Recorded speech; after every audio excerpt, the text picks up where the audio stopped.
ये टोबैको नाम का शाप है पूरे कंट्री। तो कोई भी फूड खाएंगे तो थोड़ा तो कैंसर का उसमें चीज रहती है कि जिससे कैंसर हो सकता है। ट्यूमर्स दिखते कैसे? डरावने दिखते हैं। 18 साल का लड़का था, उसको एक बड़ा ट्यूमर था चेस्ट में। कितना बड़ा था? करीबन 20 सेंटीमीटर का था, यानी फुटबॉल के। मैंने सब तरह के पेशेंट्स के ऑपरेशंस किए, पॉलिटिशियंस के किए, मिलियनेयर्स के किए हैं, बहुत कम एथलीट्स के। एक युवराज सिंह छोड़ के आपको कितने क्रिकेटर्स को कैंसर हुआ है मालूम है?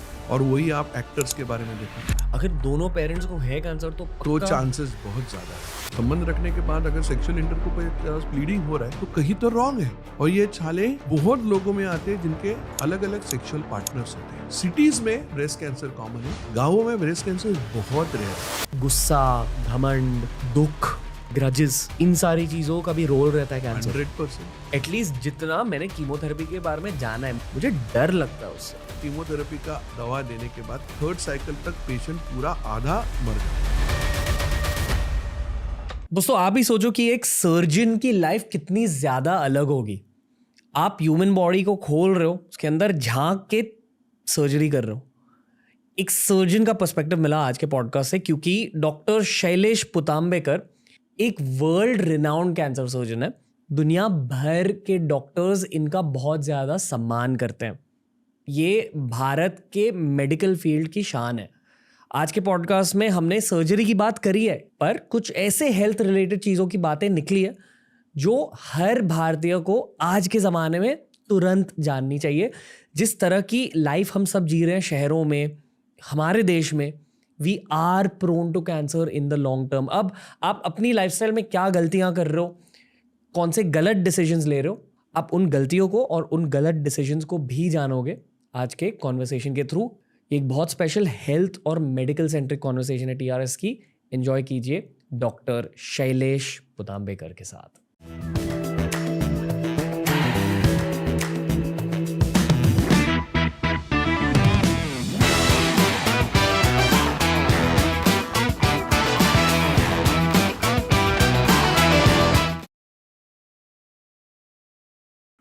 डॉक्टर शैलेश पुतांबेकर, TRS में आपका स्वागत है। आप हमारे हिंदी पॉडकास्ट के पहले डॉक्टर हो मेरे ख्याल से, पहले सर्जन हो। धन्यवाद। अरे यहाँ आने के लिए बहुत बहुत शुक्रिया, बुलाने के लिए शुक्रिया, क्योंकि इस सर्जन के नाते से काफ़ी कुछ बताया जा सकता है। इन वर्ड से ही काफ़ी लोगों को डर लगता है, कहीं काटेगा तो नहीं। तो ऐसा नहीं है, आप पूछिए जो पूछना है। ओके, बहुत खुश हूँ मैं यहाँ आने से। ओके। भारत को अब इंटरनेट मिल चुकी है। हाँ, लोग बहुत कुछ सीख रहे हैं इंटरनेट पर। हाँ, मेरे ख्याल से मेरी हिंदी की ऑडियंस मेरी इंग्लिश के ऑडियंस से ज़्यादा तेज़ है। लोग भूखे हैं नॉलेज के लिए। तो उस हिसाब से मैं आपको हेल्थ के बारे में भी पूछूंगा, कैंसर के बारे में पूछूंगा, और सर्जरी, मेडिसिन, मेडिकल करियर्स के बारे में भी पूछूंगा आज। पर एकदम बेसिक से शुरुआत करते हैं। आप कैसे हो सर? एकदम मजे में। Okay, always. ओके। कैसा लग रहा है पॉडकास्ट पर आकर? अरे बहुत अच्छा लग रहा है। ये मेरी ज़िंदगी का पहला पॉडकास्ट है, क्योंकि इस टाइप के प्लेटफॉर्म पे हम कभी गए नहीं। जो भी गए हमारी सिर्फ साइंटिफिक इसमें गए। तो ये पहला एक्सपीरियंस है, अच्छा ही होगा। काफ़ी आपके शोज देखे हुए हैं, तो आई एम एक्साइटेड। मेरे को बहुत तसल्ली है कि यहाँ आके आपके साथ बात कर रहा हूँ। Same sir. जो हमारी एकदम देसी ऑडियंस है, भारत की ऑडियंस है, क्या आपको एज अ डॉक्टर आपके कितने सालों का एक्सपीरियंस है अब? अभी 30 साल प्रैक्टिस हो गई। मैं कैंसर सर्जन बनने के बाद 30 साल प्रैक्टिस हो गई है। मैं ये भी कहना चाहूँगा ऑडियंस को कि सर एक वर्ल्ड रिनाउंड डॉक्टर है। मतलब दुनिया भर के लोग इनके ऑपरेशंस को स्टडी करते हैं, इनके सर्जरीज को स्टडी करते हैं। तो पहले वो जानो इनकी बातें सुनने से पहले। दूसरी चीज़ मैं आपसे पूछना चाहूँगा, 30 सालों के बाद भारत के मेडिकल नॉलेज के बारे में आपको क्या पता चला है? कि जो लोग गाँव में बैठे हैं, भारत के जो छोटे शहरों में बैठे हैं, क्या उन्हें कैंसर के बारे में अच्छे से पता है? और अगर नहीं पता है तो क्या जानना चाहिए उन्हें कैंसर के बारे में? एक्चुअली अभी लास्ट 5 साल के बाद में मेरे को ये थोड़ा सा बदलाव दिख रहा है, क्योंकि मीडिया, यूट्यूब, टीवी, इसके वजह से काफ़ी लोगों को कैंसर के बारे में जानकारी हो रही है। लेकिन जैसे भी जानकारी हो रही है, वो सही जानकारी कभी कभी नहीं हो रही है। कि सबको मालूम है कैंसर क्या है, लेकिन कैंसर ठीक हो सकता है कि नहीं हो सकता है, क्योंकि सबको एक ही चीज़ लगता है, कैंसर हो गया बस दिन गिनने हैं, साल गिनने हैं, महीने गिनने हैं, बस बात खत्म। तो कैंसर ये शब्द मालूम हो गया, लेकिन उसके पीछे की भावना, उसके पीछे के आगे लगने वाली ट्रीटमेंट, वो किस किसकी वजह से होता है, क्या किया तो नहीं होगा, इसके बारे में अभी भी काफ़ी जानकारी देना ज़रूरी है। और ये एक्चुअली इनके भाषा में, मीनिंग इनके स्तर पे जाके देना ज़रूरी है। शहर में रह के हम हमारी अंग्रेज़ी में बोलते रहते हैं, लेकिन क्या होता है कि वो शायद समझता नहीं आगे वाला आदमी। बट ये लेवल पे हम लोग भी जाके नहीं करते, तो थोड़ा गैप तो काफ़ी है कम्युनिकेशन का। ओके सर, मेरे ख्याल से जितना मैंने कैंसर के बारे में सीखा है, ये किसी को भी हो सकता है, keeping modern lifestyles in mind. एक मोलिकुलर बायोलॉजिस्ट आए थे शो पर, उन्होंने कहा कि जो खाना भी हम खाते हैं शहरों में, छोटे शहरों में भी आजकल जो प्रोसेस्ड फूड खाते हैं, जो फास्ट फूड खाते हैं, मतलब बड़े बड़े चेन्स जो बर्गर पिज्ज़ा बेचते हैं, उसमें भी जो प्रोसेस चीज़ें होती है, बहुत सारे, मतलब ये मैं एक बहुत कॉम्प्लेक्स टॉपिक को सिंप्लीफाई कर रहा हूँ, पर आपका खाना एकदम शुद्ध नहीं है आज के ज़माने में, तो लिटरली कैंसर हर किसी को हो सकता है। हाँ। और इसलिए इस सब्जेक्ट के बारे में हर किसी को जानना चाहिए, क्योंकि कैंसर बहुत जल्दी डिटेक्ट भी हो सकता है, बराबर। पर अक्सर लोग खुद को डिटेक्ट नहीं कर पाते क्योंकि बराबर। पता भी नहीं होता कि यार कैंसर हो चुका है। तो ये समझाइए सर, मतलब जैसे जो लोग मेरे एज के, आई एम 30, 1993 बॉर्न, मैं देख रहा हूँ कि मेरे आसपास के जो ब्रोज के साथ मैं पला बड़ा हूँ, बहुत सारों के हेल्थ प्रॉब्लम स्टार्ट हो चुके suddenly out of the blue. अभी हम लोग सब हेल्थ कॉन्शियस हो चुके हैं, फिटनेस हेल्थ पर ध्यान दे रहे हैं, पर लोगों को कैंसर स्पेसिफिक क्या जानना चाहिए, इवन मेरे एज के लोगों को क्या जानना चाहिए? एक्चुअली क्या है ना, सबसे ज़्यादा चीज़ है, ज़्यादा खाने के बारे में बोलेंगे ना तो सबके मन में थोड़ा सा डर बैठता जाता है। और क्या हो गया कि हर एक आदमी को लगता है कि नया डाइट कुछ फॉलो करे, जी। इंटरनेट में भी काफ़ी डाइट है, तो कोई भी फूड खाएंगे तो थोड़ा तो कैंसर का उसमें चीज़ रहती है कि जिससे कैंसर हो सकता है। इसका मतलब ये नहीं कि हर फूड में या हर प्रोसेस फूड में कैंसर होने की संभावना है। कितने लोग खाते पीते हैं उससे होता है। सबसे इम्पोर्टेंट चीज़ क्या है कि लास्ट 10 सालों में ना स्ट्रेस काफ़ी लोगों का बढ़ गया है। मेरे बाजू वाला आदमी के पास मर्सिडीज़ है, मेरे पास अभी भी नहीं है। इसके पास बहुत बड़ा LG का स्क्रीन का टीवी है, मेरे पास नहीं है। ये स्ट्रेस अर्बन एरिया में, अपने एरिया में सबसे ज़्यादा है। और जो चीज़ अपने को भगवान ने दिया है उसका काम नहीं होता है। फॉर एग्जाम्पल कि लेडीज़ का क्या होता है कि महिलाओं को काम को जाने के लिए कभी कभी जो मासिक पाली हर महीने की आती है, वो बोलते हैं आज मेरी मीटिंग है, कुछ भी करो डॉक्टर साहब, दवाइयाँ दो जिससे ये आगे बढ़े, या कम से कम करो, या अगर बच्चा होता है तो ब्रेस्ट फीडिंग नहीं करेंगे क्योंकि मेरे को आज काम पे जाना है। ये जो प्रेशर्स है, भगवान ने आपको कोई अवयव दिए है कि जिनका सही इस्तेमाल होना चाहिए, वो नहीं हो रहा है। ब्रेस्ट फीडिंग नहीं हो रहा है, मेंसेस टाइम पे नहीं हो रहे हैं, 35 एज के पहले आपको बच्चा नहीं चाहिए क्योंकि बच्चा होएगा तो मेरे करियर का क्या, फिर बच्चा होएगा बाकी, और ये तो फीमेल्स में है। लेकिन मेल्स में भी काफ़ी स्ट्रेसेस है कि सबको 2-3 साल में इतनी तरक्की करनी है क्योंकि बाजू वाला कर रहा है। लड़कों तो पर पैसों का प्रेशर होता है। पैसे का प्रेशर है, स्टेटस का प्रेशर है। तो लास्ट 8-9 साल में जिसको किसी ने कभी जिंदगी में अच्छा फूड भी खाया है और सब लाइफस्टाइल अच्छा जिया है, उसको भी कैंसर हो रहा है। तो आज आप दुनिया में कहीं भी जाएंगे तो सबसे नंबर 1 जो कारण है वो स्ट्रेस है। और जब तक आप स्ट्रेस नहीं करोगे तो स्ट्रेस का कम करना यानी पावर योगा करना या सुबह बैठ के कुछ 15 मिनट ध्यान करना, ये नहीं होता है कि अपने लाइफ में आप सेटिस्फाइड हो कि नहीं। क्यों नहीं हो सेटिस्फाइड, इसके बारे में खुद को देखना चाहिए कि क्या है, क्यों नहीं हो सेटिस्फाइड। हैप्पीनेस तो छोटी छोटी चीज़ों में मिल सकता है, लेकिन आजकल लोग हैप्पी रहने का सोचते ही नहीं है। बिकॉज एवरी डे आज हैप्पी रहेंगे तो कल हैप्पी थे, लेकिन ये नहीं है।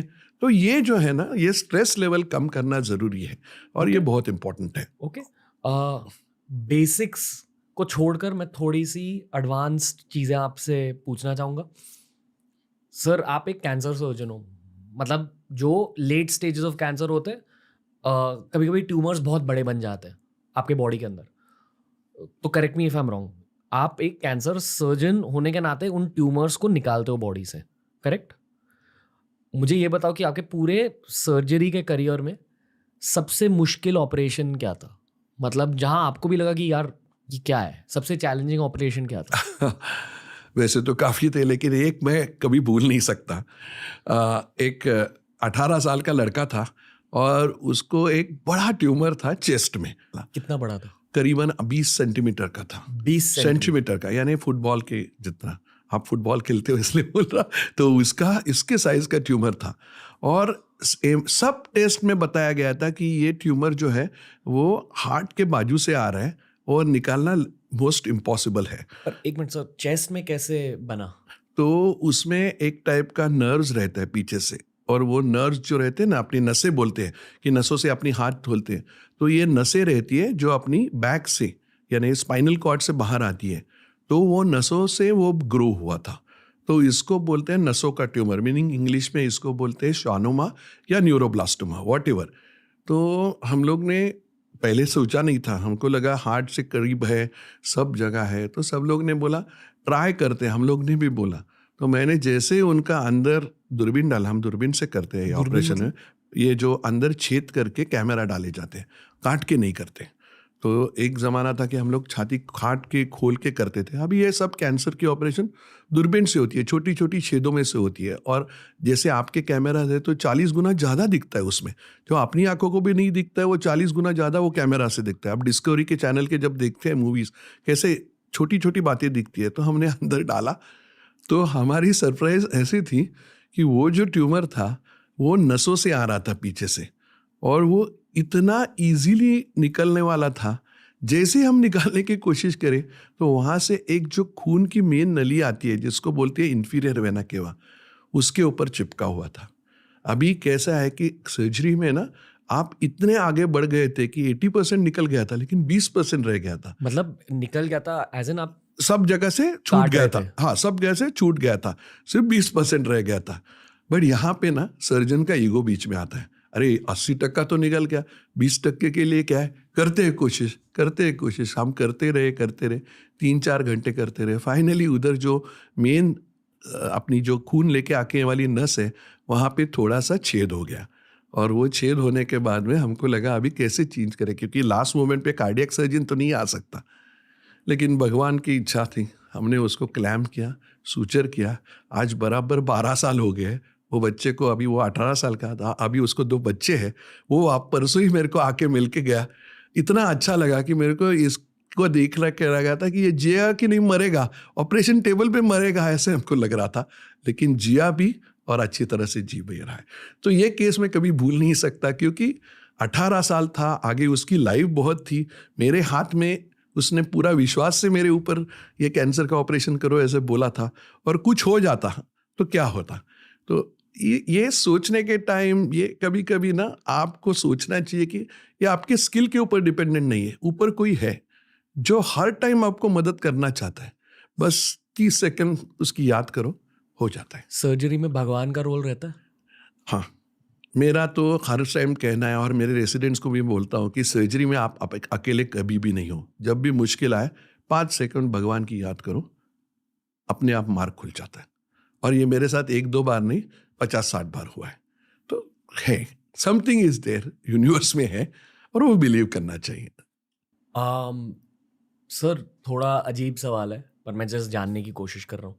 आपने कहा कि आप लैप्रोस्कोपी के थ्रू करते हैं, हाँ, मतलब छोटे छेद हाँ, से छोटे आप छेद ऑपरेशन से, करते हैं। करेक्ट। पर इतना बड़ा ट्यूमर छोटे छेद से निकलता कैसे है? हाँ, ये बड़ा अच्छा आंसर है।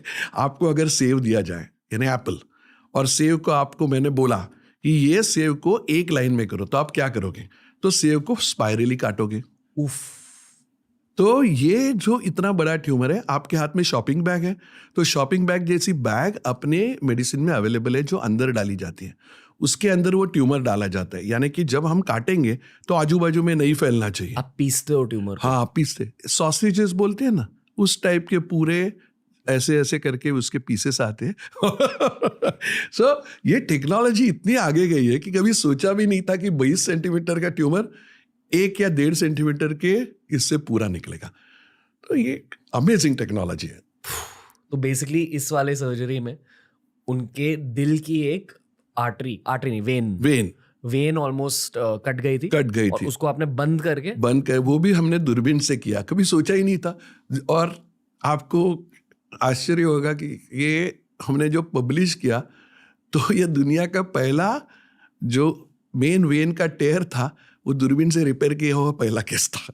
बट उस टाइम सोचा नहीं था कि हम पहली कर रहे हैं या दूसरी कर रहे हैं। उस time necessity is a mother of invention जैसे उस टाइम हो गया, तो करने के लिए क्या करना चाहिए तो कर दिया। बट वो सोच के नहीं किया कि ये बहुत दुनिया का बड़ा और इतना फर्स्ट हम ऑपरेशन कर रहे हैं, हो गया। ट्यूमर्स दिखते कैसे? ट्यूमर्स दिखते हैं, काफ़ी डरावने दिखते हैं, क्योंकि कभी कभी बहुत उसके ऊपर रक्तवाहिनियाँ रहती है, मेन वेन्स रहती है, क्योंकि कोई भी ट्यूमर ग्रो होने के लिए उसको खाने के लिए चीज़ चाहिए। तो खाने के लिए नया नया ब्लड सप्लाई होते रहता है, इसलिए जो भी मरीज को ट्यूमर है तो उसकी भूख कम होते जाती है और वजन घटता है। क्यों घटता है? क्योंकि ट्यूमर जो भी आप खाते हो ना वो करीब लेके जाता है, तो उसके ऊपर काफ़ी बड़ी बड़ी वेन्स हो जाती है। ओके, एक मिनट सर, सॉरी, मुझे थोड़े बेसिक्स समझाने, फिर आप मुझे करेक्ट कर दो जहाँ भी मैं कुछ गलत कह रहा हूँ, ठीक है? बेसिकली आपके बॉडी के अंदर कुछ ऐसे सेल्स होते हैं जो बहुत ज़्यादा मल्टीप्लाई करेक्ट करते हैं। वो हर किसी की बॉडी में होता है। करेक्ट जैसे कि ब्रेस्ट टिश्यू होता है, आपके स्टमक का टिश्यू होता है, करेक्ट करेक्ट और टेस्टीज, बराबर। ये सब चीज़ें मल्टीप्लाई होती है। कभी कभी अगर उनके लाइफ में कुछ, उन सेल्स के लाइफ में अगर प्रॉब्लम हुई तो वो बहुत झट से मल्टीप्लाई करने लगता है, इसे कैंसर कहते हैं। हाँ करेक्ट? करेक्ट है। इसकी वजह कुछ भी हो सकती है, Correct. अलग अलग वजहें होती है। अगर आप स्मोकिंग कर रहे हो, अगर आपकी लाइफस्टाइल अच्छी नहीं है, स्ट्रेस ले रहे हो, बराबर। कभी कभी जेनेटिक फैक्टर्स होते हैं। ये भगवान का लफड़ा है, मतलब कभी भी कुछ भी होने लगता है। करेक्ट। तो अगर एक लेट स्टेज तक पहुंचा तो वो सेल मल्टीप्लिकेशन बहुत झट जोर से होने लगती झट है, से होने लगता है। और एकदम अगर झट से होने लगी तो एक ट्यूमर बन जाता है। बराबर है। सही? करेक्ट है। ट्यूमर को साइज में बढ़ने के लिए बेसिकली वो आपके बॉडी को भी खा रहा है, और जो खाना आप खा रहे हो उसे भी खा रहा है। वो भी खा रहा है, वो भी खा रहा है। आप कुछ ऐड करना चाहोगे इसे? ऐसा है कि बेसिकली अपने शरीर में ये सेल्स अपने खुद के सेल्स है, बाहर से आए हुए सेल्स नहीं जी। इनको एक स्टिम्युलस मिलता है, उनको एक, जैसे कि अपने है तो स्मोकिंग से या टोबैको से बढ़ता है, या स्ट्रेस से वो बढ़ता है, और उसका कंट्रोल आपका ब्रेन नहीं कर पाता। तो जैसे आपको अगर 3 बच्चे तो आप उनकी परवरिश ठीक करोगे, लेकिन आपको अगर 10 बच्चे तो 7वें 8वें 9वां बच्चा जो है उसकी गुंड प्रवृत्ति रहती है, क्योंकि वो उसकी तरफ आप परवरिश ही नहीं कर सकते ना। तो वो इधर उधर जाके कोई चोरी करेगा, कोई डाका डालेगा, किसी को मारेगा, गुंडागिरी करेगा। तो ऐसा ही है कि बॉडी जितनी सेल्स हैंडल कर सकती है ज़्यादा, रोज आपके हेयर बढ़ते हैं, मुंह के छाले होते हैं, वो तो हैंडल करते हैं बॉडी, रोज ही आगे पीछे होता है। लेकिन जब बहुत ज़्यादा हो जाता है तो ये जो बाकी के सेल्स हैं वो गुंडागिरी करते हैं, तो खुद का अवयव छोड़ के दूसरे अवयव में घुसना चालू करते हैं, लिवर में घुसे, लंग्स में घुसे। सो ये ऐसा है कि अपने ही सेल्स है, और इसलिए जो आगे आने वाली जो ट्रीटमेंट है वो शायद, मैं अगर तब तक जीऊँगा तो बहुत अच्छा है, लेकिन अगर 15-20 साल में ऐसी ट्रीटमेंट आने वाली है कि जिस वजह से ये ट्यूमर बढ़ रहा है उसी वजह से जेनेटिक ट्रीटमेंट लेके वापस रिवर्स होकर नॉर्मल हो जाए। तो ये ट्रीटमेंट अभी बहुत जोरों से आने वाली है। तो रिवर्सल, जैसे रिवर्सल ऑफ हार्ट डिसीज है वैसे रिवर्सल ऑफ कैंसर डिसीज भी है। 15-20 साल लगने वाले हैं, लेकिन आने वाला जरूर है। तब सर्जन नाम का आदमी रहेगा ही नहीं, जरूरत ही नहीं है, बस पीछे ले लो ट्यूमर को, ये होने वाला है। ओके सर, जो भी ट्यूमर्स होते हैं अलग अलग कलर के होते हैं क्या? हाँ, कौन से कलर होते हैं? काले रंग के रहते हैं, जिसको बोलते हैं मेलानोमा, यानी अपना जो शरीर का रंग है वो काले रंग का है, तो वहाँ से जो काला होता है अपना उसको मेलानोसाइट्स बोलते हैं। तो मेलानोमा होता है, वो काले रंग के रहते हैं। या फॉरेनर्स में बेजल सेल कार्सिनोमा यानी स्किन का, क्योंकि ये अपने को प्रोटेक्ट किया है दुनिया ने बिकॉज ऑफ ये अपना जो कलर है। लेकिन जो गोरे हैं उनको स्किन के ट्यूमर्स होते हैं, वो स्किन के ट्यूमर को बेजल सेल कार्सिनोमा होता है, वो भी काले रहते हैं। पीले रंग के ट्यूमर्स रहते हैं जो अंडाशय यानी ओवरी से आते हैं, जो अपना जहाँ से अंडा बनता है वहाँ से आते हैं। सफ़ेद रंग के हैं जो अपने मेल्स के टेस्टिस से आते हैं, और लिवर के ट्यूमर है वो पूरे लाल रहते हैं।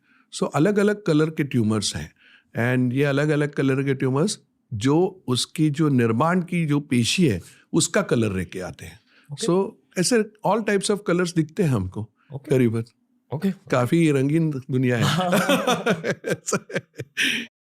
एक थोड़ा सा फिर से बेसिक सा सवाल है, पर ये मैं बस जानने की कोशिश कर रहा हूँ।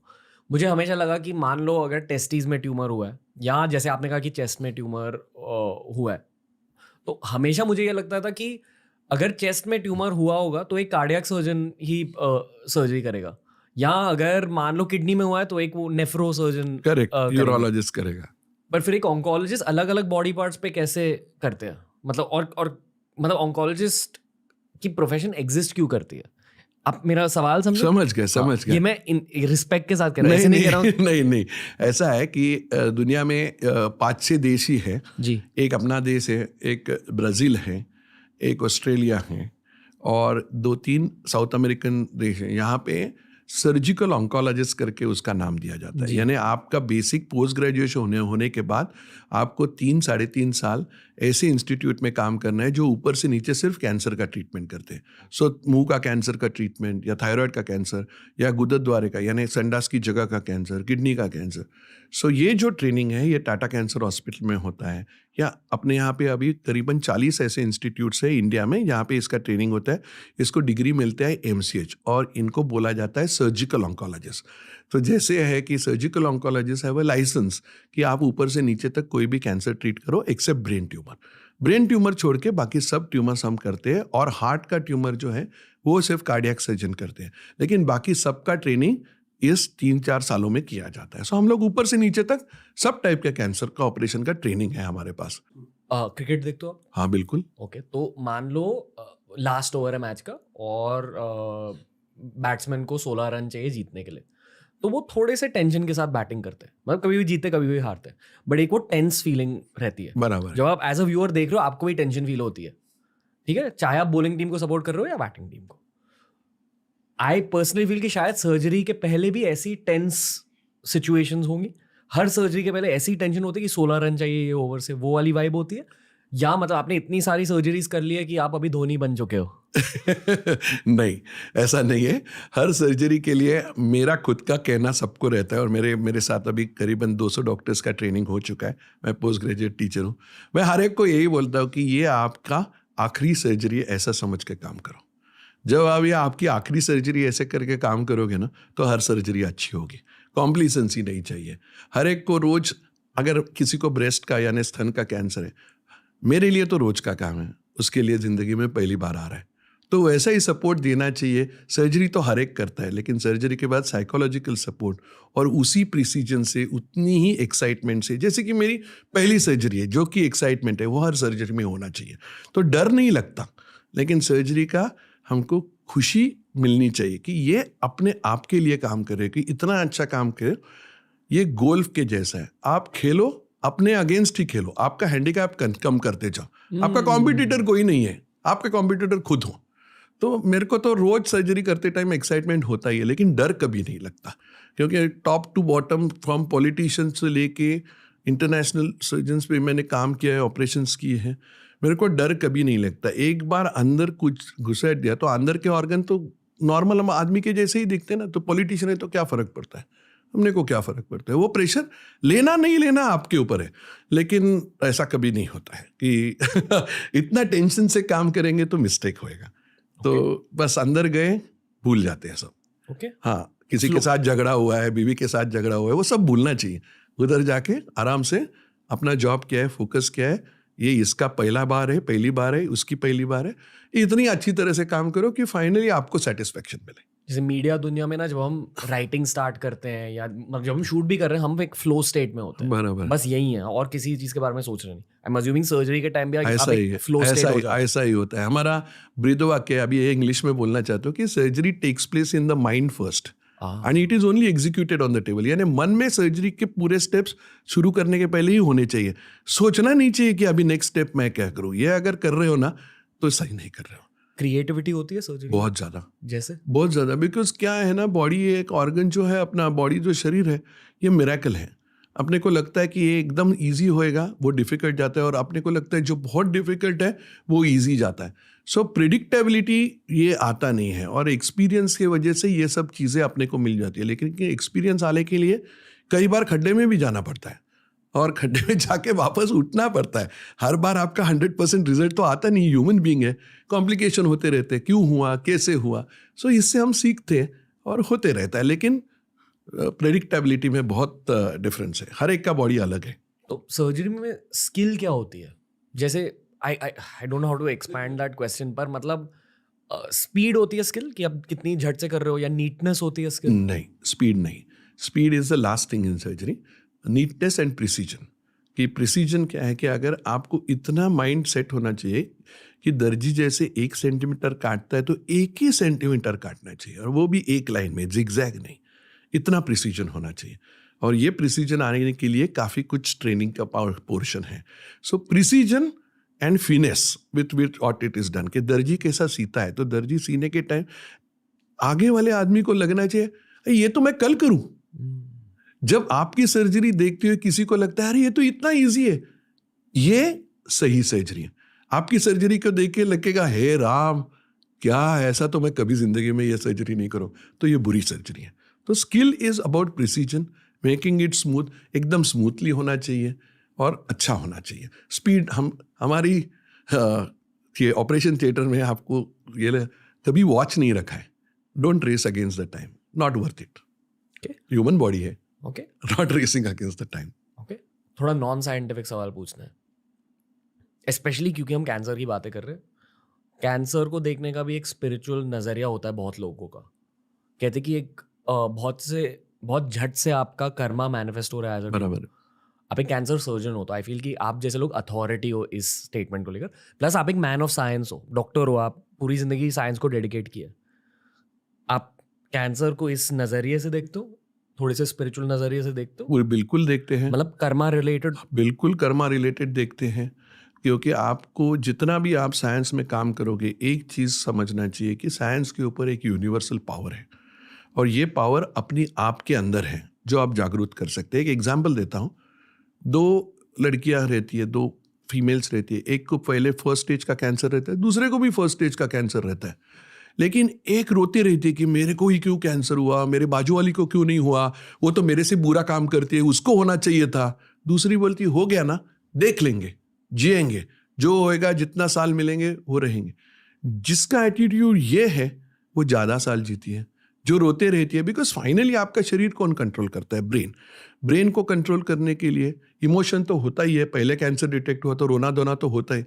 इसके लिए स्पिरिचुअलिटी लगता है, इसके लिए आपको पॉजिटिविटी लगती है, और ये पॉजिटिविटी देने के लिए आपको योगा गुरु की ज़रूरत नहीं है। मेरे को हर टाइम पूछा जाता है कि आप कितनी अच्छी सर्जरी करते हो। अरे ये सर्जरी देखने के लिए पेशेंट थोड़ी अंदर आता है, आप कितनी तरह से उसको पॉजिटिविटी देते हो कि भैया तू जीने वाला है, तू जीने वाली है, बस तू मेरे पे विश्वास रख और तू अपने ट्रीटमेंट पे विश्वास रख, तू मैं जीने वाला हूँ। ये अपने आप हंसना, कंटिन्यूसली हंसना, ये पॉजिटिव नहीं है कि मैं जीऊँगा चाहे कुछ भी हो गया। सेल्स कौन कंट्रोल कर रहे हैं? ब्रेन कंट्रोल कर रहा है। आपके खुद के सेल्स है, बैक्टीरिया नहीं है, वायरस नहीं है, कोविड वायरस नहीं, खुद के सेल्स है ना, तो पकड़ो ना उनको, पॉजिटिविटी दो, मर जाता है। 30 साल के बाद में मैं और एक एग्जांपल देना चाहता हूँ। एक मेरी पेशेंट थी, उसका नाम मिसेस कॉन्गो। उसको पूछ के मैंने 2-3 बार इसके बारे में बोला है।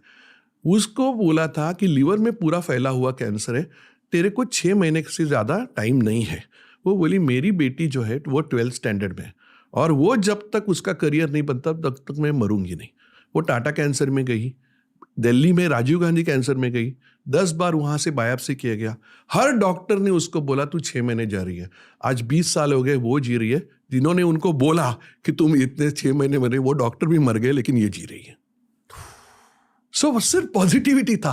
क्या बोले इसको? स्पिरिचुअलिटी तो बोले, इस क्या बोले? पॉजिटिविटी तो बोले।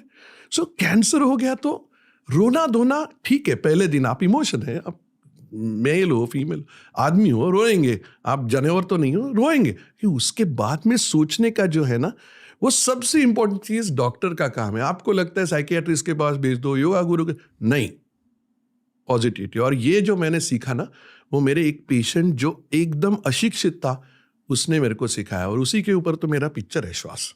जब मेरे को मेरे खुद की पढ़ाई का शर्म आई कि मैं इतना पढ़ के भी मेरे इमोशंस नहीं जान सकता हूँ पेशेंट की, तो क्यों ट्रीटमेंट करूँ? सो इसके वजह से पॉजिटिविटी देना जरूरी है। Yoga spirituality is 100% must, doctor के लिए भी और पेशेंट के लिए भी। ओके, इस चीज़ के बारे में मैं और बात करना चाहूँगा। एक थोड़ा सा इनपुट देना चाहता हूँ। मेरे एक आइडल है लेब्रॉन जेम्स, वो वर्ल्ड के बेस्ट बास्केटबॉल प्लेयर है, one of the best of all time. I no.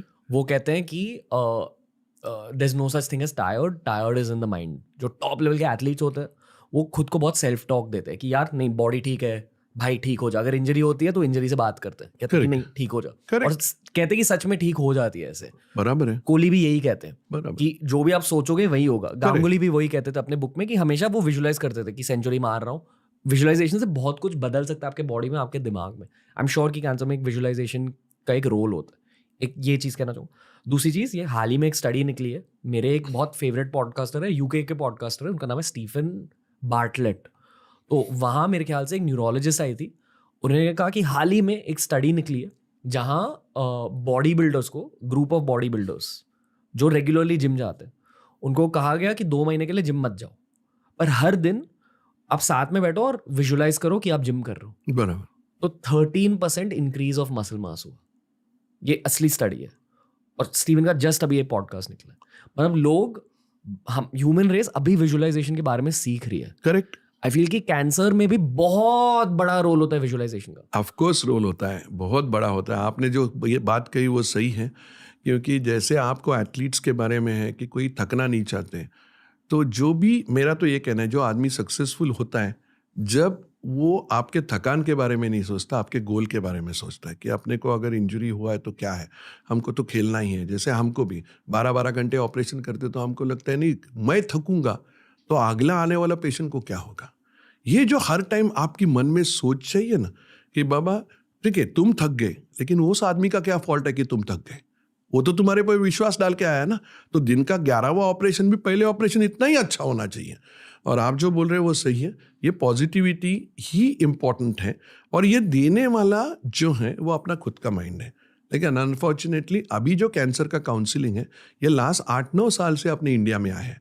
तब तक काउंसिलर था ही नहीं। काउंसिलर कौन था? डॉक्टरी काउंसिलर था, घर वाले काउंसिलर थे, तो ये थे। बट ये बहुत ज़रूरी है, आपने एकदम सही बात कही कि अपने डिसीज को अपने से कंट्रोल करो, खुद के माइंड से। ओके, बहुत सारे सवाल पूछने, कैंसर के बारे में बात करनी है मुझे, ठीक है? लेट्स गेट इनटू द थोड़ा सा बेसिक्स। आज के ज़माने में यूट्यूब के थ्रू, एटलीस्ट जो लोग मेरे एज के हैं और जनरली जो लोग यूट्यूब वीडियोस देखते हैं, फिटनेस के बारे में बहुत कुछ जानते हैं। करेक्ट। कि प्रोटीन पर फोकस होना चाहिए, पानी ज़्यादा पीना चाहिए, सब्जियां खानी चाहिए, सलाद खाना चाहिए, रॉ चीज़ें खानी चाहिए, हो सके तो नॉनवेज थोड़ा कम, हो सके तो अल्कोहल मत पियो, हो सके तो सिगरेट मत पियो। इन चीज़ों के अलावा मेरे अनुसार जब आप एक्चुअली योगा करते हो, जब आप इंटेंस स्ट्रेचिंग करते हो, देखो मैंने बहुत ज़्यादा जिमिंग भी करी है, बहुत फ़ायदे मिले, आपकी बॉडी अच्छी दिखने लगती है, आपके स्ट्रेंथ लेवल्स बढ़ते हैं। अगर आप साइंटिफिक तरीके से कर रहे हो, आपकी पूरी body backward chain of muscle, side chain of muscle तगड़ी हो सकती है। एंड आई फील कि स्ट्रेंथ का भी एक रोल रहता है। Physical strength translates to mental strength according to me. क्योंकि डिसिप्लिन लगता है बॉडी बनाने के लिए। बराबर है। लाइफ में बहुत लेट मैंने स्पोर्ट्स स्टार्ट करे और शायद पिछले 1 साल से मैं अच्छे से योगा कर रहा हूँ। योगा से मुझे पता चला कि फ्लेक्सिबिलिटी का, जब आपकी बॉडी एकदम फ्लेक्सिबल होती है, करेक्ट, बहुत अच्छा होता है आपके सेहत के लिए, आपकी इम्यूनिटी के लिए। करेक्ट है। तो मैंने मेरे योगा टीचर से पूछा कि ये क्यों हो रहा है। उन्होंने कहा कि जब आप ये इंटेंस और स्ट्रेचिंग करते हो ना, जो मुश्किल आसनास होते हैं, पहले तो वो मुश्किल दिखते हैं, पर आप स्लोली बिल्डअप करते हो। आप पहले बेसिक स्ट्रेचिंग करोगे, फिर ग्रेजुअली अपने जॉइंट्स को और ज़्यादा लूज कर दोगे। पर जब आप एडवांस आसनास तक पहुंच जाते हो, आप अपने लिवर को, अपने किडनीज को, जो आपके क्रूशियल ऑर्गन्स है, उन्हें आप बेसिकली स्टिम्युलेट कर रहे हो। और आपके बोन मैरो को, हड्डियों के अंदर एक बोन मैरो होती है जिससे आपके बॉडी के फाइटर सेल्स, WBCs, RBCs निकलते हैं, आप उसे भी फायदे दे रहे हो। Please correct me if I am wrong. आप एक डॉक्टर हो, आप मेरे से ज्यादा जानते हो। करेक्ट। मैंने जेन्युइनली देखा है कि skin, hair, immunity, energy levels बहुत ज़्यादा इंक्रीज हुए हैं योगा की वजह से। प्लस प्राणायाम मैं बहुत ज़्यादा करता हूँ। तो आप प्राणायाम बेसिकली अलग अलग टाइप के होते हैं, बट आप बेसिकली अपने खून को ऑक्सीजनेट कर रहे हो, बराबर, ज़्यादा ऑक्सीजन ले रहे हो। इन सारी चीज़ों की वजह से स्ट्रेंथ ट्रेनिंग, योगा, प्राणायाम और हेल्दी डाइट, ये वो गुड स्लीपिंग पैटर्न्स, स्लीप पर फोकस करना चाहिए, एट्सेट्रा। आप एटलीस्ट ज़्यादा से ज़्यादा प्रिवेंट कर रहे हो कैंसर को अपनी लाइफ। आपने एक सेक्स पार्टनर्स का कुछ कहा अभी, वो मैंने मेंशन नहीं किया। Other than that, is there anything I have missed out on? No, आपने जो बताया वो सही है। अभी 30 साल का मेरा एक्सपीरियंस में मैं आपको बताता हूँ, मैंने सब तरह के पेशेंट्स के ऑपरेशंस किए जी, यानी right from top to bottom, जी, कि पॉलिटिशियंस के किए, मिलियनियर्स के किए हैं, बैंकर्स के किए हैं, बहुत कम एथलीट्स के किए हैं। जो आप बोल रहे हो ना, आप स्पोर्ट्स फॉलो करते हो, एक युवराज सिंह छोड़ के आपको कितने क्रिकेटर्स को कैंसर हुआ है मालूम है? बताओ मेरे को। और वही आप एक्टर्स के बारे में देखो, कितने एक्टर्स है जिनको हो रहा है। लाइफस्टाइल देखो, स्पोर्ट्समैन का लाइफस्टाइल देखो, और हॉलीवुड बॉलीवुड का लाइफस्टाइल देखो, कितने लोगों को कैंसर हो रहा है। सो आप जो बोल रहे हो वो सही है ना। So look after your body, ये आपका काम है। तो भगवान आपको कुछ नहीं देता है, आप अपनी तरह से ठीक तरह से करो, अच्छी तरह स्पोर्ट्स करो, अच्छी तरह से योगा करो, ये सभी से आपका ऑक्सीजनेशन बढ़ता है और बॉडी का फाइटिंग पावर बढ़ता है। इम्यूनिटी ये एक चीज़ है जिसका मेजरमेंट करने के लिए अपने पास कोई भी ब्लड टेस्ट नहीं है। इम्यूनिटी बढ़ाने का काम आपका खुद का है। इम्यूनिटी बढ़ाने के लिए ये सब चीज़ें ज़रूरी है। Physical activity, yoga, mental stress, sleep pattern, good food end of course avoiding. ऐसा नहीं है कि अल्कोहल मत पियो, साधु नहीं बनना है आपको, पियो। सोशल ड्रिंकिंग अलाउड है बट सोशल स्मोकिंग अलाउड नहीं है। स्मोकिंग बहुत डेंजरस हो, बिल्कुल भी नहीं। ये टोबैको नाम का शाप है अपने पूरे कंट्री को। मतलब सिगरेट, तंबाकू, कुछ पान भी नहीं, मसाला। गुटखा नहीं, कुछ भी नहीं। ओके, मैं आई मीन ये मजाक में कह रहा हूँ, अगर आपको कुछ लेना ही है तो दारू पियो, लेकिन वो भी कम इसमें, यानी उसमें भी कंट्रोल होना चाहिए। And not everyday, once a week maximum, once in 15 days social drinking जो बोलते, बस that's all. Okay, not addiction. Addiction of anything is bad, so this is not correct. But what you are saying is perfectly right. And I am telling you with 30 years of experience, देखे ही नहीं है ज्यादा sportsman जिनको cancer है। एक भी पहलवान का ऑपरेशन नहीं किया है, एक भी क्रिकेट का प्लेयर नहीं, एक भी टेनिस खेलने वाला प्लेयर नहीं। सब तो आते हैं हमारे पास, ऑल स्टेटा से आते हैं, लेकिन जो रोज के दुनिया में खेलते रहते हैं, रोज की दुनिया में ये करते रहते हैं, फिटनेस बहुत कम, बहुत कम, बहुत कम। क्या आप ये मानते हो कि गुस्सा, घमंड, दुख, ग्रजेस, इन सारी चीजों का भी रोल रहता है कैंसर? 100%। ये स्ट्रेस लेवल बढ़ा रहा है आपके, इतनी स्ट्रेस लेवल बढ़ा रहा है, आपको उसको किसी तरह से उसको नीचा दिखाना है, बढ़ गया स्ट्रेस लेवल। आपको उससे आगे जाना है, बढ़ गया स्ट्रेस लेवल। आपको किसी के ऊपर बहुत गुस्सा आ रहा है, क्यों गुस्सा आ रहा है? कुछ तो वजह होगी, या तो वो अच्छा है या उसने कुछ कुछ किया है। आप संत नहीं बन सकते, बट भगवत गीता में कहा है, आपका गुस्सा आपका चाहिए। दूसरा आदमी ने गुस्सा किया इसलिए आप गुस्सा नहीं करना चाहिए। आपका जो क्रोध है उसका कंट्रोल आपके में, कब उसके ऊपर चिढ़ूंगा वो मेरी बारी है। Not because you are angry, I will become angry when I want to become angry. ये जब तक आपके बीच में नहीं आएगा तब तक आप सही नहीं हो। सो ये सब चीजें 100% मायने रखती है। तो ये स्ट्रेस लेवल बढ़ाती है। स्ट्रेस लेवल बढ़ाना नहीं चाहिए, ये कहना आसान है, लेकिन ये अपने आप को एक बार का ट्रेनिंग देना है। आप हमारी प्रोफेशन को देखो, रोज का तो हमारा स्ट्रेस है ही, रोज आदमी को काट रहे, ऐसा नहीं कि कोई के, और हर एक का क्या लगता है कि ये डॉक्टर अपना भगवान ही है, 100% रिजल्ट देगा, लेकिन आप भगवान का रूप नहीं ले सकते। 10-15% तो कॉम्प्लिकेशन किसी के बारे में होना ही है, क्योंकि जैसे जैसे आप फेमस होते जाते हो और कॉम्प्लिकेटेड केसेस आपके पास आते रहते हैं। तो कॉम्प्लिकेटेड केसेस आएंगे तो उसमें तो होते ही रहता है। अच्छा हुआ, अच्छा बोला, बहुत अच्छा, लेकिन अगर कुछ हो गया और पेशेंट ने कुछ आपके बारे में बता दिया या सही नहीं हुआ, तो ये भी स्ट्रेस है, इसको भी कंट्रोल, बट ये कंट्रोल करना सीखने के लिए 10 साल जाना पड़ता है। तो ये तो है, ये सब आपने चीजें बोली हैं जो stress level, it finally amounts to stress level.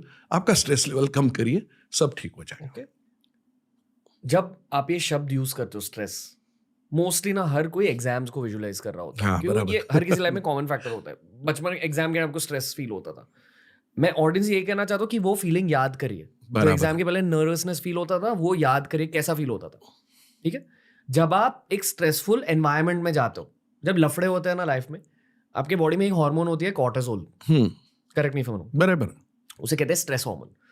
जो स्ट्रेस आपको फील हो रहा है, एक्चुअली आपके खून में कॉर्टिसोल बढ़ रहा है। अगर आप जिंदगी भर स्ट्रेस करते जाओगे तो बेस लाइन कॉर्टिसोल बढ़ता है। मतलब आम समय पर आपका कॉर्टिसोल लेवल ज्यादा ही रहता है। एक आम इंसान से अगर आप कंपेयर करोगे तो जो लोग बहुत ज्यादा नर्वस होते हैं ना, ऐसे झट से मूव करने लगते हैं, ज्यादा एंग्शियस होते हैं, एंग्जाइटी जिनको ज्यादा होती है, उनका बेस लाइन कॉर्टिसोल ज्यादा होता है। बराबर। जो भी आप कह रहे हो सर कैंसर के बारे में कि अगर स्ट्रेस बढ़ा तो कैंसर के चांसेस बढ़ते हैं, is it actually related to baseline cortisol?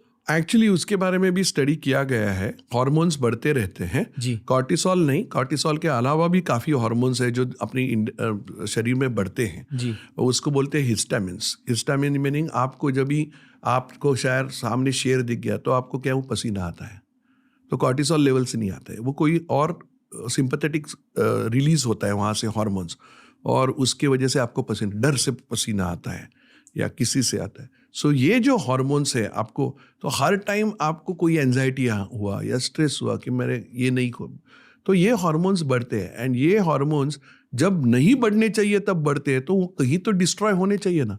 तो जब नहीं होने चाहिए यानी आज आपको स्ट्रेस लेवल जब आएगा तभी आपका कॉर्टिसोल लेवल बढ़ना चाहिए, बट आप अपने को इतना एंग्शियस और इतना स्ट्रेसफुल बनाते हैं कि ये हार्मोन्स कंटिन्यूअसली हाई लेवल पे रहते हैं।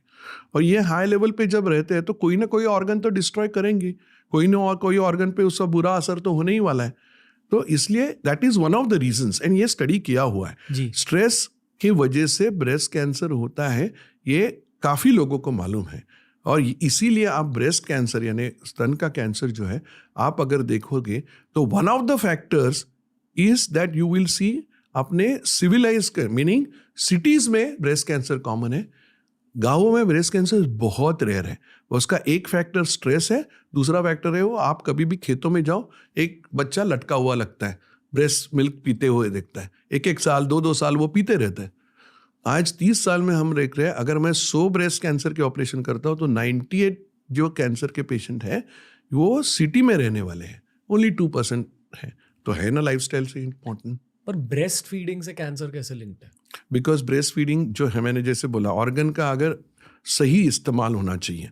ब्रेस्ट का आपको क्यों दिया गया है, आपको ब्रेस्ट दिया गया है कि बच्चों को दूध पिलाए, और दूध नहीं पिलाते हो टाइम पे तो वो जो दूध के अंदर के कोई फैक्टर्स है, ये भी एक थियोरी है, प्रूवन कुछ भी नहीं है। ब्रेस्ट कैंसर का कारण इतने सालों से भी किसी को मालूम नहीं है।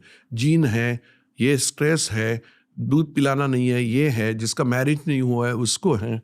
तो one of the factors is कि ब्रेस्ट अगर का मिल्क पिलाते हैं, ज़्यादा टाइम पिलाते हैं, तो chances of breast cancer definitely go down. तो देयरफॉर इट इज़ इम्पॉर्टेंट कि ब्रेस्ट के मिल्क में जो फैक्टर है, अगर पिलाया नहीं तो अंदर ही रहता है ना, तो उसमें से कोई फैक्टर्स है जिसकी वजह से ब्रेस्ट कैंसर हो सकता है। ओके, ये प्रूवन है। ओके सर, कैंसर के बारे में थोड़ा सा बात करते फिर से। 4 स्टेजेस होते हैं। हाँ। ओके, 4 स्टेजेस के बारे में भी बात करेंगे। आई फील कि हर भारतीय को ये जानना चाहिए, बराबर बहुत है। जरूरी है, एक कर्तव्य है आपका जानना। करेक्ट क्योंकि आपके बॉडी के साथ भी हो सकता है। पर पहले मैं स्टेज 0 के बारे में जानना चाहूंगा। बराबर। मतलब आई एम श्योर कि आपके पास जितने भी पेशेंट्स आए अब तक, ठीक है, उनमें कुछ तो कॉमनैलिटी होगी प्री कैंसर। जैसे कि आपने कहा कि मोस्टली जो स्मोक करते हैं, जिनकी लाइफस्टाइल अच्छी नहीं होती, they are more likely to get cancer. Correct है।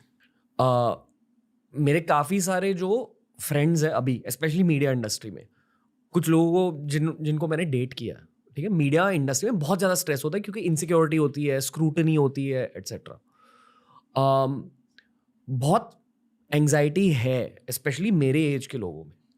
अक्सर उनके एंग्जाइटी और नर्वसनेस लेवल्स को देखकर, और ये शायद मेरे में नहीं है एक्सरसाइज और योगा की वजह से, डेफिनेटली थी जब मैं यंगर था, डेफिनेटली मेरे में भी नर्वसनेस थी, मैं ज़्यादा स्ट्रेस हुआ, गुस्सा ज़्यादा। पर आई फील कि कुछ प्री डिसाइडिंग फैक्टर्स भी होते होंगे। मतलब आपकी बॉडी ना कैंसर होने से पहले आपको बताती है कि भाई ये देख, ये मेरे साथ गलत हो रहा है। बराबर है। तो वो सिचुएशंस को थोड़ा ब्रेक डाउन कीजिए। बहुत रॉ एग्जांपल दे रहा हूँ कि कहा जाता है कि देखो, अगर आपको कॉन्स्टेंटली पिंपल्स हो रहे हैं, जो बहुत कॉमन प्रॉब्लम है, मतलब कुछ तो आपके लाइफस्टाइल में गलत है। बराबर है। कुछ तो है, आपकी बॉडी आपको कुछ कहना चाहती है। पिंपल्स एक एग्जाम्पल है। कुछ लोगों का गला हमेशा खराब हो जाता है, पेट हमेशा खराब होता है, तो आपकी बॉडी आपको कुछ कहना चाहती है, कुछ कह रही है, आप सुन रहे नहीं हो। एग्जैक्टली। तो ये स्टेज 0 के बारे में बताइए, स्पेशली जो लोग 20s में, बहुतों का स्टेज 0 चल रहा है, उन्हें पता भी नहीं कि चल रहा है, शायद 30s में 40s में कैंसर होगा। बराबर। तो ये स्टेज 0 के साइंस के बारे में बताइए, फिर स्टेज 1 और सब भी। आपने बहुत सही कहा। हमारा सबको यही कहना रहता है इंग्लिश में कि नो योर बॉडी, और लड़की लोगों को कहना रहता है कि आपके स्तन के बारे में, ब्रेस्ट के बारे में जानकारी खुद की खुद रखो, डॉक्टर से भी ज़्यादा जानकारी आप खुद रख सकते हो। सो इसको स्टेज 0 जो आप बोल रहे हैं, उसको हमारी भाषा में प्री कैंसरस कंडीशंस बोलते हैं। और ये प्री कैंसरस कंडीशंस जो हैं, वो कभी आपके साइंस आपके सामने दिखते हैं। मुंह में छाले कंटिन्यूसली आने सही नहीं है, वाइट पैच आना सही नहीं है, मुंह के अंदर जबान पे आता है, गाल पे आता है। जो लोग खाते पीते हैं, जो सिगरेट या इसमें, या जो भी नहीं खाते उनको भी, या जिनका कंटिन्यूसली डायरिया होते रहता है, यानी उनके जो स्टूल्स पास करने के, किसी को 1 दिन में हुआ, किसी को 4 दिन में हुआ, और वो स्टूल्स पास करने का और पर्गेटिव लेना पड़ता है, ये एक वार्निंग साइन है कि कुछ तो आपके बॉवल में प्रॉब्लम है, मतलब या तो रेगुलर डायरिया या रेगुलर कॉन्स्टिपेशन। कॉन्स्टिपेशन या कुछ ना, meaning change in the bowel habits. Then आप खाना खा रहे हो आराम से, लेकिन आपका वजन वैसे भी घटते जा रहा है। क्यों घटते जा रहा है? बाकी कोई साइंस नहीं है, देखो कोई प्रॉब्लम है क्या, ये इंपॉर्टेंट है। या कहीं भी आपको गांठी आए, यानी ट्यूमर के जैसा आए जो नहीं है इतने सालों में, या आपके यहाँ पे एक काले रंग का मोल है, वो सडनली बढ़ना चालू किया, look at it, it is going to be a cancer. एक तिल जो आपके तिल बोलता है, वो अगर बढ़ना चालू किया तो उसको मेलानोमा होता है। तो वो आपको इंपॉर्टेंट चीज है। या आप सांस ले रहे हो और सडनली आपको लग रहा है कि नहीं, एक नाक से मैं सांस ही नहीं ले पा रहा हूँ, कितने दिन हुए, जाके देखो, क्योंकि अंदर उधर एक स्टेज 0 जैसा पॉलिप, यानी जैसे अपने को ग्रेप रहता है, द्राक्ष, यानी उसका जैसे उसको पॉलिप बोलते हैं, वो ऐसा अंदर पहले बढ़ता है। और उसको अगर हम उसी टाइम में डायग्नोज करें तो उसका रूपांतर कैंसर में नहीं होता है। या सिंपल चीज है लेडीज के लिए कि आज आपका महीना 28 दिन के बाद आने वाला है, 30 दिन के बाद आने वाला है, लेकिन आपको ब्लीडिंग हो रहा है बीच में ही और ये लगातार हो रहा है। या सेक्सुअल इंटरकोर्स यानी संबंध रखने के बाद ब्लीडिंग हो रहा है, होना नहीं चाहिए, नॉर्मल तो होता नहीं है किसी को। संबंध रखने के बाद अगर सेक्सुअल इंटरकोर्स ब्लीडिंग हो रहा है तो कहीं तो रॉन्ग है, साइन है। लोग बोलते हैं नहीं होते रहता है, होएगा। या अपने पेनिस के ऊपर मेल्स में वहां पे भी छाले आते हैं, और ये छाले बहुत लोगों में आते हैं जिनके अलग अलग सेक्सुअल पार्टनर्स होते हैं, या वो पार्ट क्लीन नहीं रखते। तो इस एरिया में ये आपको अल्सर आ रहे हैं, वहां अल्सर आने नहीं चाहिए। अरे बॉडी दिखा रही है तुमको क्या हो रहा है, लेकिन आप देखना नहीं चाहते। ब्रेस्ट का एग्जामिनेशन 15 दिन में एक बार, नहाने के टाइम में हाथ को साबुन लगाओ, देखो दोनों तरफ में कई गांठियां लगती है कि नहीं लगती है, नहीं लग रही, ये भी 0 स्टेज है, तो इमीडिएटली डॉक्टर के पास आओ। तो वार्निंग तो होते ही रहती है, और ये वार्निंग इसलिए आपकी खुद का शरीर के बारे में खुद को जानना है। आपको रोज का भूख बराबर लगना चाहिए, जो भी आपका रूटीन है उस रूटीन से 15-20 दिन ये रूटीन नहीं चल रहा है तो कुछ तो रॉन्ग है, कोई तो डायग्नोसिस रॉन्ग है, जाके टेस्ट कराओ। लेकिन क्या है ना, मन में हर टाइम एक डर रहता है।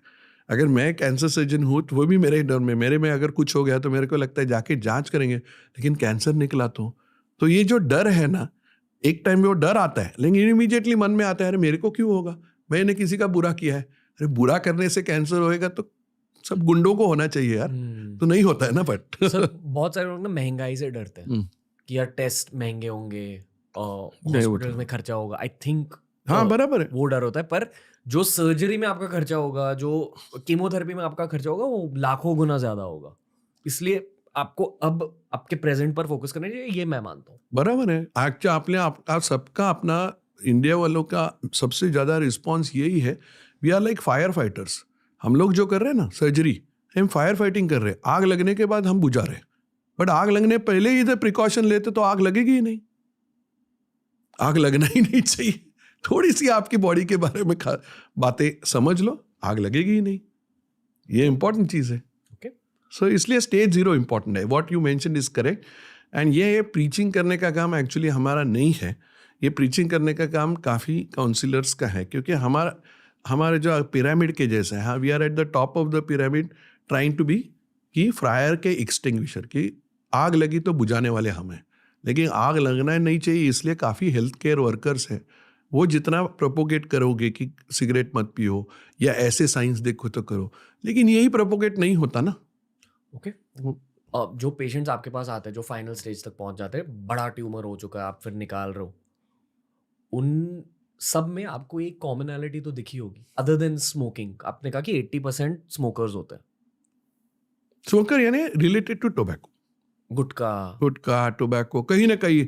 तो कई लोगों को पूछा जाता है तो बोलते हैं नहीं सिगरेट हम लोग पीते थे कॉलेज के डेज में, चेन स्मोकर थे, लेकिन 10 साल से छोड़ दिया, बट उसका कोई लेना देना नहीं। एक बार स्मोकिंग किया तो you are prone to become, हाँ, सो वन। एंड वहाँ पे भी WHO ने क्लियरली दिया है, less than 5 cigarettes per day is not as much as risk जो 5 सिगरेट है। इसका मतलब है सिगरेट नहीं पीना चाहिए, बट ये अभी जो जिसका है तो वो एक WHO का खुद का लिखा हुआ है जी, लेकिन स्मोकिंग करना ही नहीं चाहिए, ये सबसे इम्पोर्टेंट है। ओके, कॉमनैलिटी क्या दिखती है इन सारे पेशेंट्स में जिनको एडवांस कैंसर हो जाता है? कुछ कॉमनैलिटी दिखती होगी आपको एज अ डॉक्टर? कॉमनैलिटी ऐसा है कि पहले स्टेज में जब दिखता है तो डर के वजह से, फाइनेंशियल कारण के वजह से ये लोग अप्रोच नहीं करते। ओनली 10% लोग ऐसे रहते हैं जिनका डायग्नोसिस अनफॉर्चुनेटली स्टेज 4 में हो जाता है। उनको कुछ भी सिम्टम्स नहीं रहते और डायरेक्टली उनका ट्यूमर इतना एग्रेसिवली ग्रो कर रहा है कि उनको समझने के पहले ही चौथे स्टेज में जाता है। लेकिन 90% में ये साइंस रहते हैं, लेकिन आप देखते नहीं हो। और ये एंजाइटी की वजह से होता है, या स्ट्रेस की वजह से होता है, या फाइनेंशियल कंडीशंस की वजह से होता है, या लगता है कि बाबा अपने को ऐसा निकला तो क्या होगा, लेकिन समझते नहीं कि रुकने से आप स्टेज बढ़ा रहे हो। अगर पहले आते तो पैसा भी कम खर्च होता और ट्रीटमेंट भी इजीली हो जाते। तो काफ़ी लोग फाइनेंशियल स्ट्रेन की वजह से, कि उनको लगता है एक बार कैंसर की झमेले में पड़ गए तो बस 30-40 लाख तो गए आपने। ऐसा नहीं है। स्टेज 1 to 4 के बारे में बताइए सर। एक्चुअली कोई भी कैंसर स्टेज 1 या 2 में आए तो आज कोई भी कैंसर ले लो, कोई भी, यानी ऊपर से नीचे तक, मुंह का कैंसर ले लो, ब्रेस्ट का कैंसर ले लो, कोई भी, फेफड़े का कैंसर ले लो, फर्स्ट और सेकंड स्टेज में 90% सर्वाइवल है। ये आज का कैंसर का सक्सेस स्टोरी है। 90% सर्वाइवल है। और टेस्टिस का कैंसर या ओवरी का जो कैंसर है उसमें तो 100% सर्वाइवल है। So first and second stage में आप आते हो तो 10 में से 9 पेशेंट ठीक होते हैं। तो अपनी जिम्मेदारी है कि फर्स्ट और सेकंड स्टेज में डायग्नोसिस करें। एक मिनट सर, साइंटिफिक तरीके से देखा जाए तो जो हमने कहा कि कैंसर बेसिकली आपके खुद के सेल्स की मल्टीप्लिकेशन बराबर है, बराबर। जैसे अगर बहुत ज्यादा मल्टीप्लिकेशन हो गई उसका ये मतलब है कि कैंसर हो रहा है। उसका भी एक रूल है। हर कैंसर सेल, जब आपको एक सेल बढ़ता है तो एक का जब 2 होता है उसके लिए 2 या 3 हफ्ते लगते हैं। तो आप समझ लो कि, और 1 million cells leads to 1 centimetre का ट्यूमर। 1 सेंटीमीटर का ट्यूमर बनाने के लिए अपने को 10 लाख पेशियां चालू है, और इसका डुप्लीकेशन होने के लिए 15 दिन लगता है। सो 2 सेंटीमीटर का जब होएगा वो 15 दिन में होएगा। इस मल्टीप्लिकेशन की वजह आई नो की लाइफस्टाइल है, बट साइंटिफिक बायोलॉजिकल तरीके से देखा जाए तो एग्जैक्टली क्या हो रहा है उन सेल्स में? वो सेल्स में जैसे उनको इतना पावर मिलता है कि जो बॉडी के कंट्रोल में नहीं रहते, and they grow at a faster level. It is like amoeba, it is like corona virus. Virus क्यों बढ़ रहा है? क्योंकि वो इम्यूनिटी कम है, इम्यूनिटी नहीं है, उसको मारने की शरीर में क्षमता ही नहीं है। और वो क्षमता कम करने का काम जो है वो टोबैको करता है। कई लोगों में जीन्स होता है, जेनेटिक कारण भी होता है कि जेनेटिक वजह से आपकी वो सेल्स को मारने की क्षमता ही कम हो जाती है। तो ये जो स्मोकिंग और टोबैको हैबिट्स है वो आपकी इम्यूनिटी कम करते हैं, तो वो उनको मारने का जो आपको पावर चाहिए, जो आपकी आर्मी उसको मारना चाहिए, वो नहीं मारती, तो वो बढ़ते जाता है। मतलब मेरे जैसे इंसान में मैं बहुत हेल्थ का ख्याल रखता हूँ तो मेरी इम्यूनिटी भी हाई है, हाँ। बीमार कम होता हूँ, हाँ, पर क्या मेरे अंदर भी कैंसर सेल्स हैं? नहीं नहीं नहीं। कैंसर सेल्स यानी नॉर्मल सेल्स है जो कैंसर के जैसे बढ़ सकते हैं। जैसे मैंने बताया 30 साल is not a small duration of my career. 30 साल में मेरा, meaning we can count the numbers, इतने कम एथलीट्स और जो हेल्थ प्रोफेशनल्स हैं, हेल्थ प्रोफेशनल नहीं मीन जो अपने अरफ अच्छी तरह से देखते हैं और जिनकी आदतें अच्छी है, उनको कैंसर मैंने देखा ही नहीं है। I am not treated a person जो जिम में रोज जा रहा है। I am not treated a person की हु इज वेरी वेरी फेस्टिडियस कि क्या खा रहा है रोज का। नहीं होता है, बहुत कम लोगों में होता है। ओके। पता है मेरे को 16 साल की उम्र में एक गॉल स्टोन हो चुका था कि मैं ख्याल नहीं रखता था अपनी लाइफ से, हर दिन फास्ट फूड खाता था, हर दिन। 16 साल की उम्र में इतना पेनफुल गॉल स्टोन हुआ, इतना दर्द हुआ, मेरे हड्डियां भी टूटे हैं लाइफ में। मैं जूडो प्लेयर था, पर जो पेन मुझे गॉल स्टोन की वजह से हुआ, एक वेकअप कॉल था 16 साल की उम्र में। तब से लेकर आज तक मैंने पूरी लाइफ को फिक्स कर दिया। करेक्ट है। It's been the best thing. I feel कि जब आपकी एजिंग एकदम स्लो हो चुकी है, it's some positive sign. It is actually मेरा तो कहना है, love yourself, love your body. Okay. 90% of the time you don't love yourself because you are thinking the other person is better than you. ये wrong है। Okay sir, बहुत पहले मैंने एक थियरी पढ़ी थी, हम अभी भी स्टेज 1 to 4 के बारे में बात कर रहे हैं, ठीक है? मैंने एक थियरी पढ़ी थी आयोन्स के बारे में, कुछ नेगेटिव आयोन्स के बारे में। ये scientifically proven theory? Scientifically proven theory है। Negative ions are generated. Ions क्या होते हैं? Unfortunately, that is also the theory. The negative ions are generated by various factors. पर होते क्या हैं ions? Actually, it's like what you say, hormone की जैसे है कि सेल का स्वरूप बदला जाता है। लेकिन आप जैसे मेकअप करते हो तो आप वैसे ही नहीं देखोगे, कल दाढ़ी लगाया, मूछ लगाया तो आप अलग रहते हैं। तो ये सेल को पावर दिया जाता है और उनका शेप, ये इसके वजह से निगेटिविटी आती है वो सेल्स में। ओके तो एक बहुत सिंपल सा है, ये साइंटिफिक आंसर नहीं है ये, लेकिन this is what happens. So they get the power, negative ions, to destroy. मैं engineering perspective से ions, I don't know now if physics के ions are also biological Okay. ions, maybe it will be. Basically अगर एक atom से आप एक electron निकाल देते हो, नहीं सॉरी, आप एक इलेक्ट्रॉन ऐड करते हो, बेसिकली उसका इलेक्ट्रॉनिक स्ट्रक्चर बदल बराबर। देते हो, तो फिर वो एटम मेरे ख्याल से एक आयन बन जाता है। I believe that is how it is, but that करने के लिए जो केमिकल लगता है वो केमिकल अपने बॉडी में आप खुद जनरेट करते हो या जीन्स जनरेट करता है। ये केमिकल रिएक्शन है। सो केमिकल रिएक्शन तो अपने आप नहीं होएगा, कुछ तो कारण रहना चाहिए। सो ये केमिकल रिएक्शन होने के लिए या तो जीन रिस्पॉन्सिबल है, या आपके एडिक्शन रिस्पॉन्सिबल है, या तो स्ट्रेस रिस्पॉन्सिबल है। दुर्भाग्य से मैं वापस वही स्ट्रेस पे आ रहा हूँ, but that is what I mean, if at all इसमें से कोई किसी को मैसेज मिले तो आप ये चीज़ें मत करो और start loving your body, do something which will be, कि जो आपके शरीर को मदद करे। एक्सरसाइज करो, अच्छा फूड खाओ, स्ट्रेस लेवल कम करो। एक दिन में नहीं होएगा जी, टाइम लगेगा, लेकिन है ना, आप हार्ट को संभालने के लिए क्या क्या करते हो, तो आप अपने शरीर को पूरा तरह से संभालो, हो जाएगा। ओके। तो बेसिकली स्टेज 1 to 4 का लॉजिक ये है कि वो सेल ग्रोथ की स्पीड के ऊपर बढ़ती है। डिपेंडेंट है। मतलब अगर स्पीड बहुत तेजी से बढ़ रही है, मतलब आप स्टेज 4 तक पहुंच हाँ, गए हो। बट वो एक्चुअली ओनली 10% में दिखता है। ये Okay. स्लोली प्रोग्रेस होता है। ये कितना और time? करीबन 1.5-2 महीना तो मिनिमम लगता है, और ये 1.5-2 महीना आपके पास हाथ में रहता है।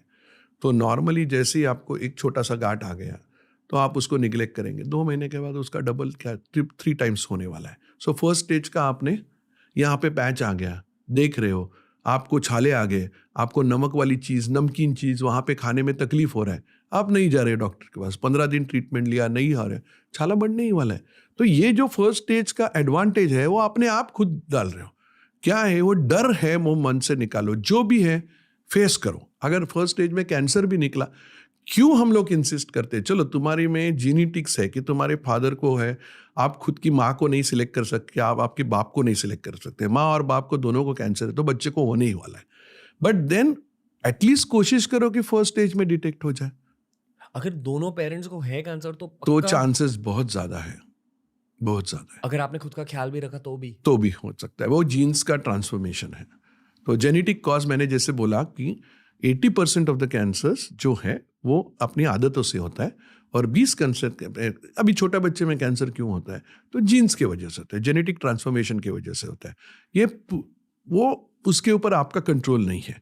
बट जो भी है वो फर्स्ट स्टेज या सेकंड स्टेज में डिटेक्ट करो।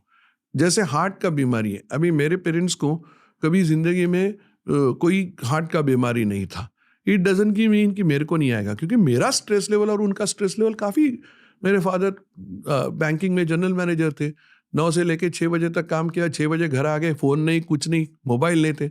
हम लोग तो रात को 12 बजे बजते रहता है, अरे उठो, ये पेशेंट ब्लीड हो रहा है, उसको अच्छा नहीं हो रहा है, तो स्ट्रेस तो अलग है। तो ऐसा भी मैं नहीं सोच सकता कि मेरे पेरेंट्स को हार्ट का बीमारी नहीं तो मेरे को नहीं होएगा, ऐसा नहीं है। लेकिन अगर मेरे पेरेंट्स को हार्ट का बीमारी है तो मेरे को तो 100% आने वाला है, तो मैं ज़्यादा प्रिकॉशन लूँ। Okay. Coming to stage 3 and 4, I am assuming कि बेसिकली ट्यूमर की साइज बढ़ जाती है, पर स्टेज 4 में वो ट्यूमर के जो कैंसरस सेल्स होते हैं वो आपके ब्लड स्ट्रीम में एंटर हो जाते हैं, बराबर है, करेक्ट? करेक्ट। और आपके नर्वस सिस्टम में, आई बिलीव, नर्वस सिस्टम में जाते हैं, लिवर में जाते हैं, लंग्स में फेफड़े में जाते हैं, रेन अपने बोन्स में जाते हैं। क्या करते हैं वहाँ जाकर? वहाँ जाके वो ऑर्गन डिस्ट्रॉय करते हैं, और उनको बढ़ने के लिए खाना लगता है, तो वो आपके अंदर जाके पूरे ऑर्गन्स डिस्ट्रॉय करते हैं। तो लिवर का फंक्शन कम हो जाता है, लंग का फंक्शन कम हो जाता है। आपके बॉडी को अंदर से खा रहे अभी लंग्स के जो इतने सेल्स है, सपोज आप समझ लो कि जगह इतना है, उस जगह में पूरे नॉर्मल सेल्स है, उनका आधा नॉर्मल सेल ये कैंसर के सेल ने भर दिया। वो सेल को मालूम नहीं है लंग का फंक्शन क्या है, वो लंग का फंक्शन नहीं कर सकते, तो आपको सांस लगना चालू हो जाता है। या लिवर में गए तो लिवर का काम क्या है कि आपका खाया हुआ फूड डाइजेस्ट करे, लेकिन आपका फूड डाइजेस्ट ही नहीं होता, क्योंकि लिवर का आधा उसने भर दिया है। तो डाइजेशन नहीं होता, डाइजेशन नहीं हुआ तो भूख नहीं लगती, भूख नहीं लगा तो आपका वजन कम हो जाता है। तो इट्स अ कैस्केडिंग इफेक्ट। ये कैस्केडिंग इफेक्ट है। ये सेल्स का एक ही काम है कि जो अवयव है आपके नॉर्मल, उनका काम बंद करें, मशीन में जाके घुस जाए और लफड़ा करें, बस यही है। और इसकी वजह से, और कैंसर को सब लोग जो डरते हैं ना, वो इसलिए डरते हैं कि कैंसर के पेशेंट जब 4th स्टेज में जाते हैं या डेथ के सामने जाते, उनका ब्रेन इंटैक्ट रहता है। आपको हार्ट अटैक आ गया, आपको ब्रेन में कुछ हो गया, आपका माइंड कॉन्शियस नहीं है, तो क्या फर्क पड़ता है? शरीर को जो यातना हो रही है वो समझता नहीं है। कैंसर में एंड तक वो यातना समझते रहते, because your brain remains intact. Brain में बहुत कम कैंसर जाते हैं, लंग कैंसर हुआ वो जा, बाकी के कैंसर जाते नहीं। तो आपका मेंदु साबित है, यानी आपको सब समझ रहा है आपके शरीर को क्या हो रहा है, और ये पेनफुल है, इसलिए 4th स्टेज तक नहीं जाना चाहिए। बट ये डरावना काम नहीं है, basically this is all avoidable, और अभी भी काफ़ी ड्रग्स आए हुए हैं। सो कैंसर अभी भी 1st स्टेज 2nd स्टेज में 90% क्यूरेबल है। एंड अपना जो जॉब है वो यही है कि पहले और 2nd स्टेज में डिटेक्ट करें। एक कैंसर का ट्यूमर जब निकलता है, जो आपने कहा कि आप पील करते हो उसे, फिर एक कप में निकलता है, जब आप उसे देखते हो, is it a ball of negativity? It is not a ball of negativity, it's a question of looking at it. मेरे को हर ट्यूमर जब निकलता है तो मेरे को बहुत पॉजिटिव लगता है कि मैंने एक अच्छा काम एक आदमी के लिए किया। सो मेरे को बहुत अच्छा लगता है। इट इज़ नॉट कि वो मेरे पास आए, एक सर्जरी हुआ, मेरे को पैसा मिल रहा है, ऐसा मेरा कभी सोच भी नहीं है। मेरा जब ऑपरेशन करता हूँ तो मैं अगर सोच के ऑपरेशन करूँ कि कितना पैसा मेरे को ये ऑपरेशन के बाद मिलेगा, तो मेरा ऑपरेशन कभी भी अच्छा नहीं होगा, क्योंकि हर टाइम आप जब पैसे का सोचते हो सीख नहीं होता। लेकिन एक चीज़ अच्छा लगता है कि जो भी मैंने किया दिल से किया। कभी घर में जाके मेरे को कभी नींद नहीं आई कि नहीं ये ऑपरेशन मैंने सही नहीं किया, क्योंकि हर ऑपरेशन में जान डालता। मेरे को बहुत पॉजिटिव वाइब आता है, क्योंकि जो मरीज़ आपको काफ़ी एक्सपेक्टेशन के बाद आपके पास आता है, उसके लिए आपके बेस्ट एबिलिटी में, भगवान नहीं बन सकते, लेकिन बेस्ट एबिलिटी में किया है, आपके मन को अच्छा लगना चाहिए। सो आई फील वेरी गुड कि इसका ट्यूमर मैंने बहुत सही तरह से निकाला। कभी कभी निगेटिविटी आती है जब हम पूरा ट्यूमर नहीं निकाल पाते, बहुत बुरा लगता है कि ये निकाल सकते थे, लेकिन क्या है कि वेसल को चिपका है या लिवर से चिपका है, नहीं कर सकते, आप ह्यूमन हो, आप गॉड नहीं हो, नहीं निकाल सकते। उस टाइम बहुत बुरा लगता है। बट ये सिचुएशन सिर्फ 5% टाइम में आती है। 95% ऑफ द टाइम मेरा पॉजिटिव एटीट्यूड है, मेरा एनर्जी लेवल वेरी हाई है, मेरे को 4 घंटे की नींद ठीक होती है, बिकॉज मैं भगवान के बारे में आसपास बोलता हूँ कि जो मेरे को अच्छा लगता है वो मेरे को रोज करने को मिलता है, और क्या चाहिए जिंदगी में। पैसा तो सबको मिलता है, लेकिन जिसके लिए, जिससे सबसे ज़्यादा, या आप रोज पॉडकास्ट करते हो, you feel energetic, fine, so you are happy, but God has given you opportunity to do this every day. God has given me opportunity कि रोज मैं ऑपरेशन करूँ, अच्छा करूँ, जो मेरे को सबसे अच्छा लगता है। और दुनिया में क्या चाहिए, पैसा तो आते रहता है। तो पता, मैं लाइफस्टाइल को इतना हाईलाइट कर रहा हूँ क्योंकि मुझे अब कीमोथेरेपी के बारे में बात करनी बनो एटलीस्ट जितना मैंने कीमोथेरेपी के बारे में जाना है मूवीज के थ्रू, रिश्तेदारों के थ्रू, मुझे डर लगता है उससे। आई डोंट नो अभी आज के ज़माने में 2023 में आई डोंट नो अगर रेलेवेंट ट्रीटमेंट है या नहीं, क्योंकि सुनने में आया कि ऑल्टरनेटिव ट्रीटमेंट्स आए हैं कैंसर के। आई नो कि अमेरिका में लोग THC ऑयल, CBD ऑयल को भी यूज़ करते हैं, but these are just few treatments. फिर ayahuasca जैसे वो जो साउथ अमेरिका के ब्रूज होते हैं उन्हें यूज़ करने लगे। कीमोथेरेपी छोड़कर मिलिट्री में एक टर्म होता है कार्पेट बॉम्बिंग। मतलब अगर एक जंगल है और आपको पता नहीं कि एग्जैक्टली जंगल में टेररिस्ट कहाँ है, तो आप पूरे जंगल को बॉम्ब कर दो। वो होती है कार्पेट बॉम्बिंग। जितना मैंने समझा है कीमोथेरेपी के बारे में, वो आपकी बॉडी की कार्पेट बॉम्बिंग होती है। Absolutely perfect, right word. So chemotherapy जो देते हैं वो यही है। पर क्यों, मतलब ये बहुत भयानक ट्रीटमेंट है। तो मैं हमेशा कैंसर के डॉक्टर से पूछना चाहता था कि ये एग्जिस्ट भी क्यों करती है। नहीं, ऐसा नहीं है। कीमोथेरेपी जो आपके मन में है वो 20-25 साल पुरानी है। अभी जो कीमोथेरेपी आए हैं, तो कीमोथेरेपी की वजह से बहुत कम साइड इफेक्ट्स वाली कीमोथेरेपी। अभी क्या है, सबसे इंपॉर्टेंट चीज़ आपको जो दिखती है, या आप क्या मिली नाम का पिक्चर देखो, उसमें जया बहादुरी के बाल जाते हुए देखे हुए हैं, तो ये चेंज नहीं होने वाला। क्योंकि कीमोथेरेपी की जो दवाई है उसको समझता नहीं कि कैंसर के सेल्स कौन से हैं। रोज अपने शरीर में बढ़ने वाले कौन से पेशी है, तो सिर्फ बाल बढ़ते हैं या मुंह के छाले बढ़ते हैं, तो आप कीमो देते हो तो बाल जाते हैं और छाले आते हैं। तो कीमो की दवा को समझता है कि जो सेल 1 का 2 होता है उसको मारो, कैंसर के सेल 1 के 2 होते हैं, हेयर 1 के 2 होते हैं, तो मारो 25 साल पहले कीमोथेरेपी का दवा देने के बाद 3rd साइकिल तक पेशेंट पूरा आधा मर जाता था। लेकिन अभी दवा चेंज हो गई है, उसकी टॉक्सिसिटी चेंज हो गई है और उसके ऊपर की ट्रीटमेंट आई है जिसको बोलते हैं इम्यूनोथेरेपी। सो कीमोथेरेपी जो है इट हैज़ डन वंडर्स। जो सर्वाइवल की 70% 75% था, आज कीमो की वजह से 90-95% तक जा रहा है।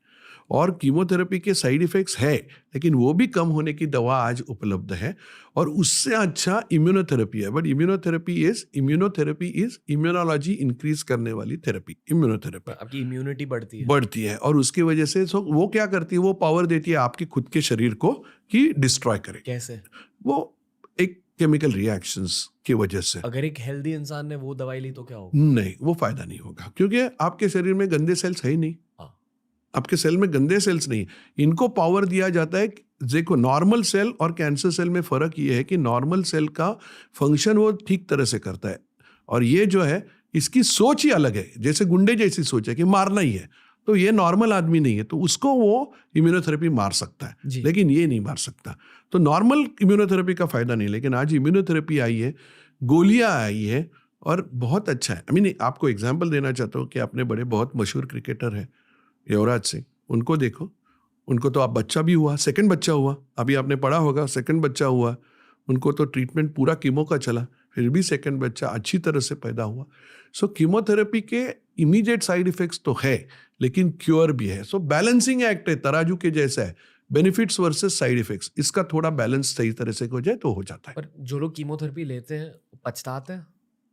कई लोग नहीं पछताते, 10% लोगों में पछताना पड़ता है क्योंकि उसका शरीर वो कीमोथेरेपी की दवा को इतना वायलेंटली रिएक्ट करता है कि तकलीफ होता है। जैसे आप क्रोसिन की गोली ले लो, किसी को रिएक्शन आ जाता है, बट किसको रिएक्शन आएगा ये टेस्ट आज दुनिया में नहीं है।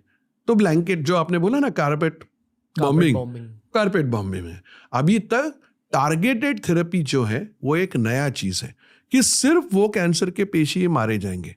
तो टारगेटेड थेरेपी जोरों से अभी आई है, लास्ट 20 ईयर्स में ऐसी ट्रीटमेंट आ रही है कि सिर्फ कैंसर के ही सेल्स को मारा जाए, नॉर्मल सेल्स को नहीं मारेंगे।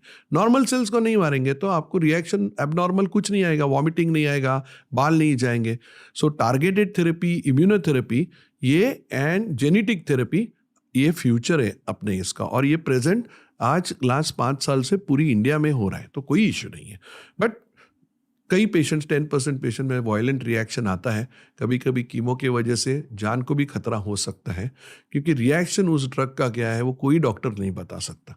तो ये तो होता है क्योंकि आप टॉक्सिक ड्रग यूज़ कर रहे हो। और आप जो बोल रहे हो ना कि वीड का ट्रीटमेंट, टिबेटियन ट्रीटमेंट, अरे अपना Indian Ayurvedic treatment, homeopathy treatment, इसमें भी मिरेकल्स दिखे हुए हैं, लेकिन दुर्भाग्य से डॉक्यूमेंटेड नहीं है। एलोपैथी का पूरा डॉक्यूमेंटेड है क्योंकि साइंटिफिक रिसर्च होता है। इनका अगर ये डॉक्यूमेंट करना चालू करें तो लोग विश्वास करना चालू करेंगे ना।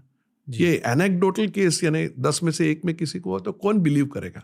बट अल्टरनेटिव ट्रीटमेंट्स हैं और मैंने मेरी आंखों से 2-4 पेशेंट्स में पूरी होम्योपैथी और आयुर्वेदिक ट्रीटमेंट से अच्छे हुए देखे। लेकिन ये एनेक्डोटल केसेस है, इसको हम रूल नहीं बना सकते, एक्सेप्शंस बना सकते हैं। ओके सर, थोड़ा आयुर्वेद और होम्योपैथी के बारे में बात करते हैं। मुझे याद नहीं इस पॉडकास्ट पे किसने ये चीज़ कही थी, पर मुझे ये बोला गया था कि फार्मा इंडस्ट्री इवॉल्व करते जाती है। मतलब जो नए मेडिसिन निकलते हैं, जो नए ड्रग्स निकलते हैं, वो एक्चुअली फार्मा इंडस्ट्री के R&D यानी कि उनके रिसर्च से निकल के आ रहे हैं। अभी भी बहुत कुछ रिसर्च चल रहा है, एट्सेट्रा एट्सेट्रा। और अक्सर फार्मा इंडस्ट्री इंस्पिरेशन लेती है नेचर से। मतलब जो पेड़ पौधे हैं, जो आयुर्वेद है, जो यूनानी मेडिसिन है, वहाँ से इंस्पिरेशन लेकर फिर ड्रग्स और बाकी के मेडिसिन बनाती है। तो आपने कहा कि आयुर्वेद का कुछ 1-2 सक्सेसफुल केसेस है आयुर्वेद के, आपने जस्ट कहा। हाँ, काफ़ी है एक्चुअली। आयुर्वेदिक ट्रीटमेंट जो है, फॉर एग्जांपल एक वाइट कलर का फूल आता है, सदा फूली करके जी, आपको देखा होगा कि कहीं भी रास्ते पे ग्रो होता है, वो छोटे छोटे, उसको सदा फूली बोलते हैं मराठी में। तो उसका जो है, उसमें से जो वो काढ़ा बोलते हैं, यानी उसका आयुर्वेदिक, उसको कूट के उसको बनाते हैं और वो देते हैं। तो वो जब देते थे ना तो ब्लड के कैंसर निकल जाते थे। फिर बाद में जब फार्मा इंडस्ट्री ने उसके ऊपर रिसर्च किया तो उसमें समझा कि उसमें एक ड्रग है विनक्रिस्टिन, जो आज कीमो का एक नंबर 1 ड्रग है। तो बताया नहीं था, आया तो आयुर्वेद से था। जी। जैसे भी एर्सेनिक करके, एर्सेनिक एसिड, वो भी तो आयुर्वेद से आया है। क्या है, एलोपैथी का जब भी जो प्रोसेस है कि आपको ये प्रोसेस से जाना पड़ेगा, एक एलोपैथी मतलब जो जो हम medicine- रेगुलर प्रैक्टिस करते हैं वो, जी। तो उसमें आपको डॉक्यूमेंट करना पड़ता है, लिखना पड़ता है कि ये ऐसा है, ये ऐसा है, ये ऐसा है। आयुर्वेद वाले भी लिखते हैं, लेकिन इन्फॉर्मेशन जितना शेयर करेंगे और अगर उनके पास ये सब केस रिकॉर्ड रखते हैं और साइंटिफिक जर्नल में यानी वैज्ञानिक जर्नल में अगर इसको हम पब्लिश करते हैं तो पब्लिक का विश्वास बैठेगा। हमारे पेशेंट्स को, हम काफ़ी पेशेंट्स को जिनको कीमो लेते हैं या सर्जरी करते हैं, उनको रिकवरी के लिए आयुर्वेदिक और होम्योपैथी जरूर यूज़ करते हैं और हमने देखे हैं मिरेकल्स। बट ये कॉमन मैन के लिए हम अभी रेकमेंड नहीं कर सकते क्योंकि उसका वैज्ञानिक दृष्टिकोण से कोई लिखा हुआ पेपर नहीं है कि ये होगा। जी जी। अगर ये करेंगे तो हो जाएगा। ओके। पता है, कुछ लोगों को विस्की बहुत अच्छी लगती है तो अक्सर विस्की के बारे में ज़्यादा बात करते बराबर हैं है। कि ये सिंगल मॉल्ट वो एटसेट्रा। किसी को बियर अच्छी लगती है तो बियर के बारे में ज़्यादा बात करेंगे। उसी तरह जिन लोगों को वीड अच्छा लगता है ना, वो वीड के बारे में बहुत ज़्यादा बात बराबर करेंगे। है। ये सच है। अमेरिका में अभी वीड लीगल हो चुका है, इसलिए वहां से ना THC ऑयल, CBD ऑयल के बहुत सारे डॉक्यूमेंट्रीज नहीं, बट निकलते हैं। सीबीडी ऑयल के बारे में तो डॉक्यूमेंट्री है भी और प्रूवन भी है, मतलब कैंसर में रोल रहता है। रोल रहता है। It is for peripheral cancers, यानी हाथ में पैर में जो छोटे छोटे गांठियाँ आती हैं वो Okay. जाती है उससे। बेसिकली गांजा जो प्लांट होता है, चरस कैनबिस, उसके अंदर एक एक्टिव मॉलिक्यूल होता है जिससे आपको नशा चढ़ता है, उसे कहते हैं THC। और एक और मॉलिक्यूल होता है CBD। तो मेरे अनुसार जितना मैंने जाना है इसके कैंसर रिलेटेड रोल में, आई बिलीव कि दोनों THC और CBD ऑयल का अलग अलग रोल रहता है। और research उसका लिख लो। रिसर्च चालू है और एक मैंने भी पढ़ा था, लेकिन वो अभी तक हमारी जो मेडिसिन है जिसको हम एलोपैथी बोलते हैं उसमें अभी तक आया नहीं है। जब आएगा तो देखे जाते हैं। वापस क्या है कि रोज नया नया चीज़ हो रहा है, मीनिंग ये प्रैक्टिस में रह के भी कि कैंसर के बारे में अपडेट रहना रोज का रोज बहुत डिफिकल्ट जा रहा है। बहुत कुछ हो रहा बहुत कुछ रोज हो रहा है, रोज हो रहा है। अभी कल की बात है कि मैं अभी इनको बोल रहा था कि अभी एक नया चीज़ आ रहा है कि मुंह में से जो आप एंडोस्कोपी करते हैं, दूरबीन डालते हो ना, तो डाल के अंदर सा कहीं आपका प्रॉब्लम है कि नहीं देखते हैं, तो ये अभी वर्चुअल हो गया है। यानी आपको वो भी करना जरूरी नहीं है। ऐसे टाइप के MRIs और ये आ रहे कि पूरा आपको 3D में आपका पूरा ऑर्गन दिखेगा। है। तो Okay. कुछ ज़रूरत ही नहीं है। अभी ये तो हमने पढ़ा नहीं था, जो पढ़ा है वो हम प्रैक्टिस नहीं करते क्योंकि प्रैक्टिस में रोज इवॉल्व होना पड़ता है। तो ये काफ़ी चीज़ है, आप जो बोल रहे हैं वीड और ये सब, इसका काफ़ी एक्सपेरिमेंटेशन चालू है और ये शायद रिप्लेस भी करेंगे एलोपैथी को, बट अभी उसके बारे में एविडेंस नहीं है। जो रोगन नाम का एक बहुत बड़ा पॉडकास्टर है USA में, नंबर 1 पॉडकास्टर है वर्ल्ड के, वीट के बारे में बहुत बात करता है। आई थिंक कुछ लोग आए हैं उनके शो पर जिन्होंने कहा है कि there are big studies Going related on. To THC and CBD oil, पर वो फार्मा इंडस्ट्री को एज अ विलन पोर्ट्रे करते हैं। बराबर है, नहीं करेंगे ना, क्योंकि दैट इज़ अ बेसिक, उनके डेंट आ जाएगा प्रॉफिट में, तो अभी वो नहीं करेंगे। बट करेंगे, कोई ना कोई तो ये करेगा। थोड़ा सा तीखा सवाल है, शायद कैंसर का क्योर लोगों को पता है पर वो पब्लिक से छिपाया गया है क्योंकि जो अभी कैंसर की ट्रीटमेंट है वहां से बहुत पैसे निकल रहे हैं। Is it a possibility? It is a possibility, क्योंकि फाइनली आप लोग सब समझ लो कि पूरा अपना जो है, ये जैसा economy is driven by gold, कि जी। आपके पास गोल्ड क्या है, फॉरेन करेंसी क्या है, वैसा ही pharma industry and the research is driven, meaning all the research is driven by pharma industry and pharma, any research for that matter. So genuine researches are sometimes not coming forward, कि सामने नहीं आते क्योंकि उसमें फायदा नहीं है किसी का। ओके, मतलब जिन एरिया से पैसा निकलेगा वहां रिसर्च ज्यादा किया जा जाता है, क्योंकि या अलग भी बोल सकते हैं कि जिस रिसर्च के बाद में उसका रिटर्न मिलेगा उसमें ज्यादा पैसा डाला जाता है। कि रिसर्च भी महंगा होता है। करेक्ट, ओके, कोई भी चीज देख लो, रोबोटिक सर्जरी देख लो, रोबोट में इन्वेस्टमेंट ज़्यादा है क्योंकि रोबोट का सर्जरी का महंगा कॉस्ट है। अगर नहीं रहता तो कोई इन्वेस्ट क्यों करता है इसमें? तो टेक्नोलॉजी आगे जाती है तो हर चीज़ बुरी नहीं है, इन्वेस्टमेंट करना चाहिए, रिसर्च करना चाहिए, नए मॉलिक्यूल्स इसी के वजह से आते हैं। लेकिन कोई भी मॉलिक्यूल जब आता है तो फाइनल जो भी मॉलिक्यूल बनाता है गवर्नमेंट नहीं बना सकती, फार्मा इंडस्ट्री बनाएगी। तो सबको तो हम कर्स नहीं कर सकते। कुछ अच्छे मॉलिक्यूल्स भी आते हैं, बट काफ़ी टाइम जिसमें प्रॉफिट है वही मॉलिक्यूल्स सामने आएंगे, जब तक कि ऐसा रिसर्च ना हो कि जिससे ह्यूमन काइंड को फ़ायदा हो। अभी जो टैबलेट मैंने अभी बताया कि संडास की जगह का कैंसर है, उसका कॉस्ट आज $50,000 है, लेकिन वो रिवर्सल हो गया ना, पूरा रिवर्स हो गया। अभी मैंने जब मेडिसिन पढ़ा तो एक सिप्रोफ्लॉक्सासिलिन करके ड्रग है, आजकल वो ₹4 में मिलता है, वो हमारे टाइम में 350 को मिल रहा था। डिमांड बढ़ गया, प्राइस कम हो गया, तो ये होएगा ही। बट तब तक कंपनी ने प्रॉफिट तो निकाला ना रिसर्च मॉलिक्यूल का। सो ये तो लेन देन की बात है, तो ये होएगा। तो इसके बारे में एज अ डॉक्टर जो मेरे को लगता है वो सही होना चाहिए, नहीं होना चाहिए, कंट्रोल करने वाले बाकी फैक्टर्स भी बहुत सारे हैं, और इसमें से ये है कि प्रॉफिट तो सबको चाहिए। कौन बिना प्रॉफिट के काम करेगा, बताओ मेरे को। इंटरनेट फार्मा इंडस्ट्री को एज अ विलन देखती है। मैं नहीं मानता कि वो विलन्स है, उनका बहुत बड़ा रोल है हीलिंग में। डेफिनेटली विलनस लोग होंगे फार्मा इंडस्ट्री में शायद, जो पैसे बना रहे हैं।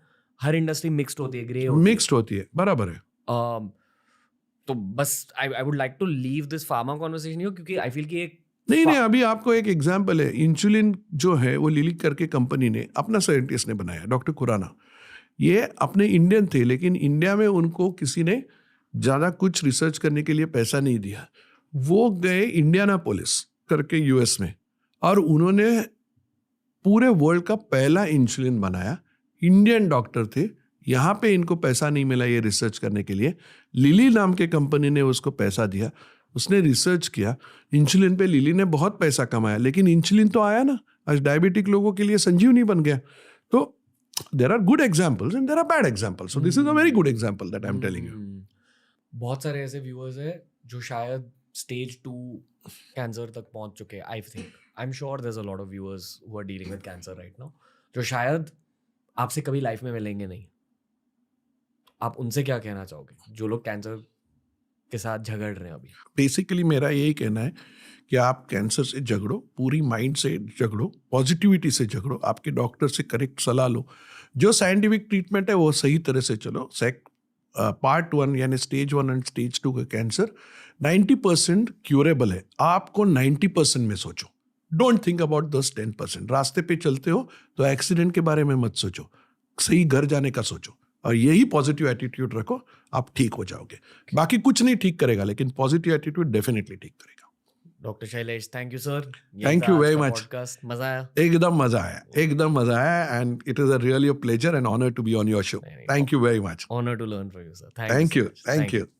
तो दोस्तों, ये था आज का पॉडकास्ट, और अगर मैं चाहता तो मैं ये कॉन्वर्सेशन इंग्लिश में करता, क्योंकि इंग्लिश में मेडिकल कॉन्वर्सेशन बहुत ज़्यादा चल रही है। पर मैंने सोचा कि ये टॉपिक, कैंसर का टॉपिक, भारत में ना इसकी एडुकेशन की ज़रूरत है। लोगों को कैंसर के बारे में ज़्यादा जानना चाहिए, क्योंकि आप या आपका कोई क्लोज इंसान, कोई रिश्तेदार, कोई दोस्त definitely at some point cancer से गुजरेगा। अभी उस सिचुएशन को कैसे प्रिवेंट कर सकते हैं, आप सिर्फ डॉक्टर से सीख सकते हो। टीआरएस पर एक बहुत बड़ा डॉक्टर्स का फेस्टिवल आने वाला है, that's what I promise you. ये 2024 का गोल है हमारा, तो बस फॉलो करते रहिए। मैंने बहुत कुछ सीखा इस कॉन्वर्सेशन के थ्रू, और जनरली जितने भी मेडिकल कॉन्वर्सेशंस हो रहे हैं उनसे बहुत कुछ सीख रहा हूँ। कीप इन टच, सीखो और खुद की हेल्थ को अपग्रेड करते जाओ। लॉट्स ऑफ लव, नमस्ते, सी यू सून।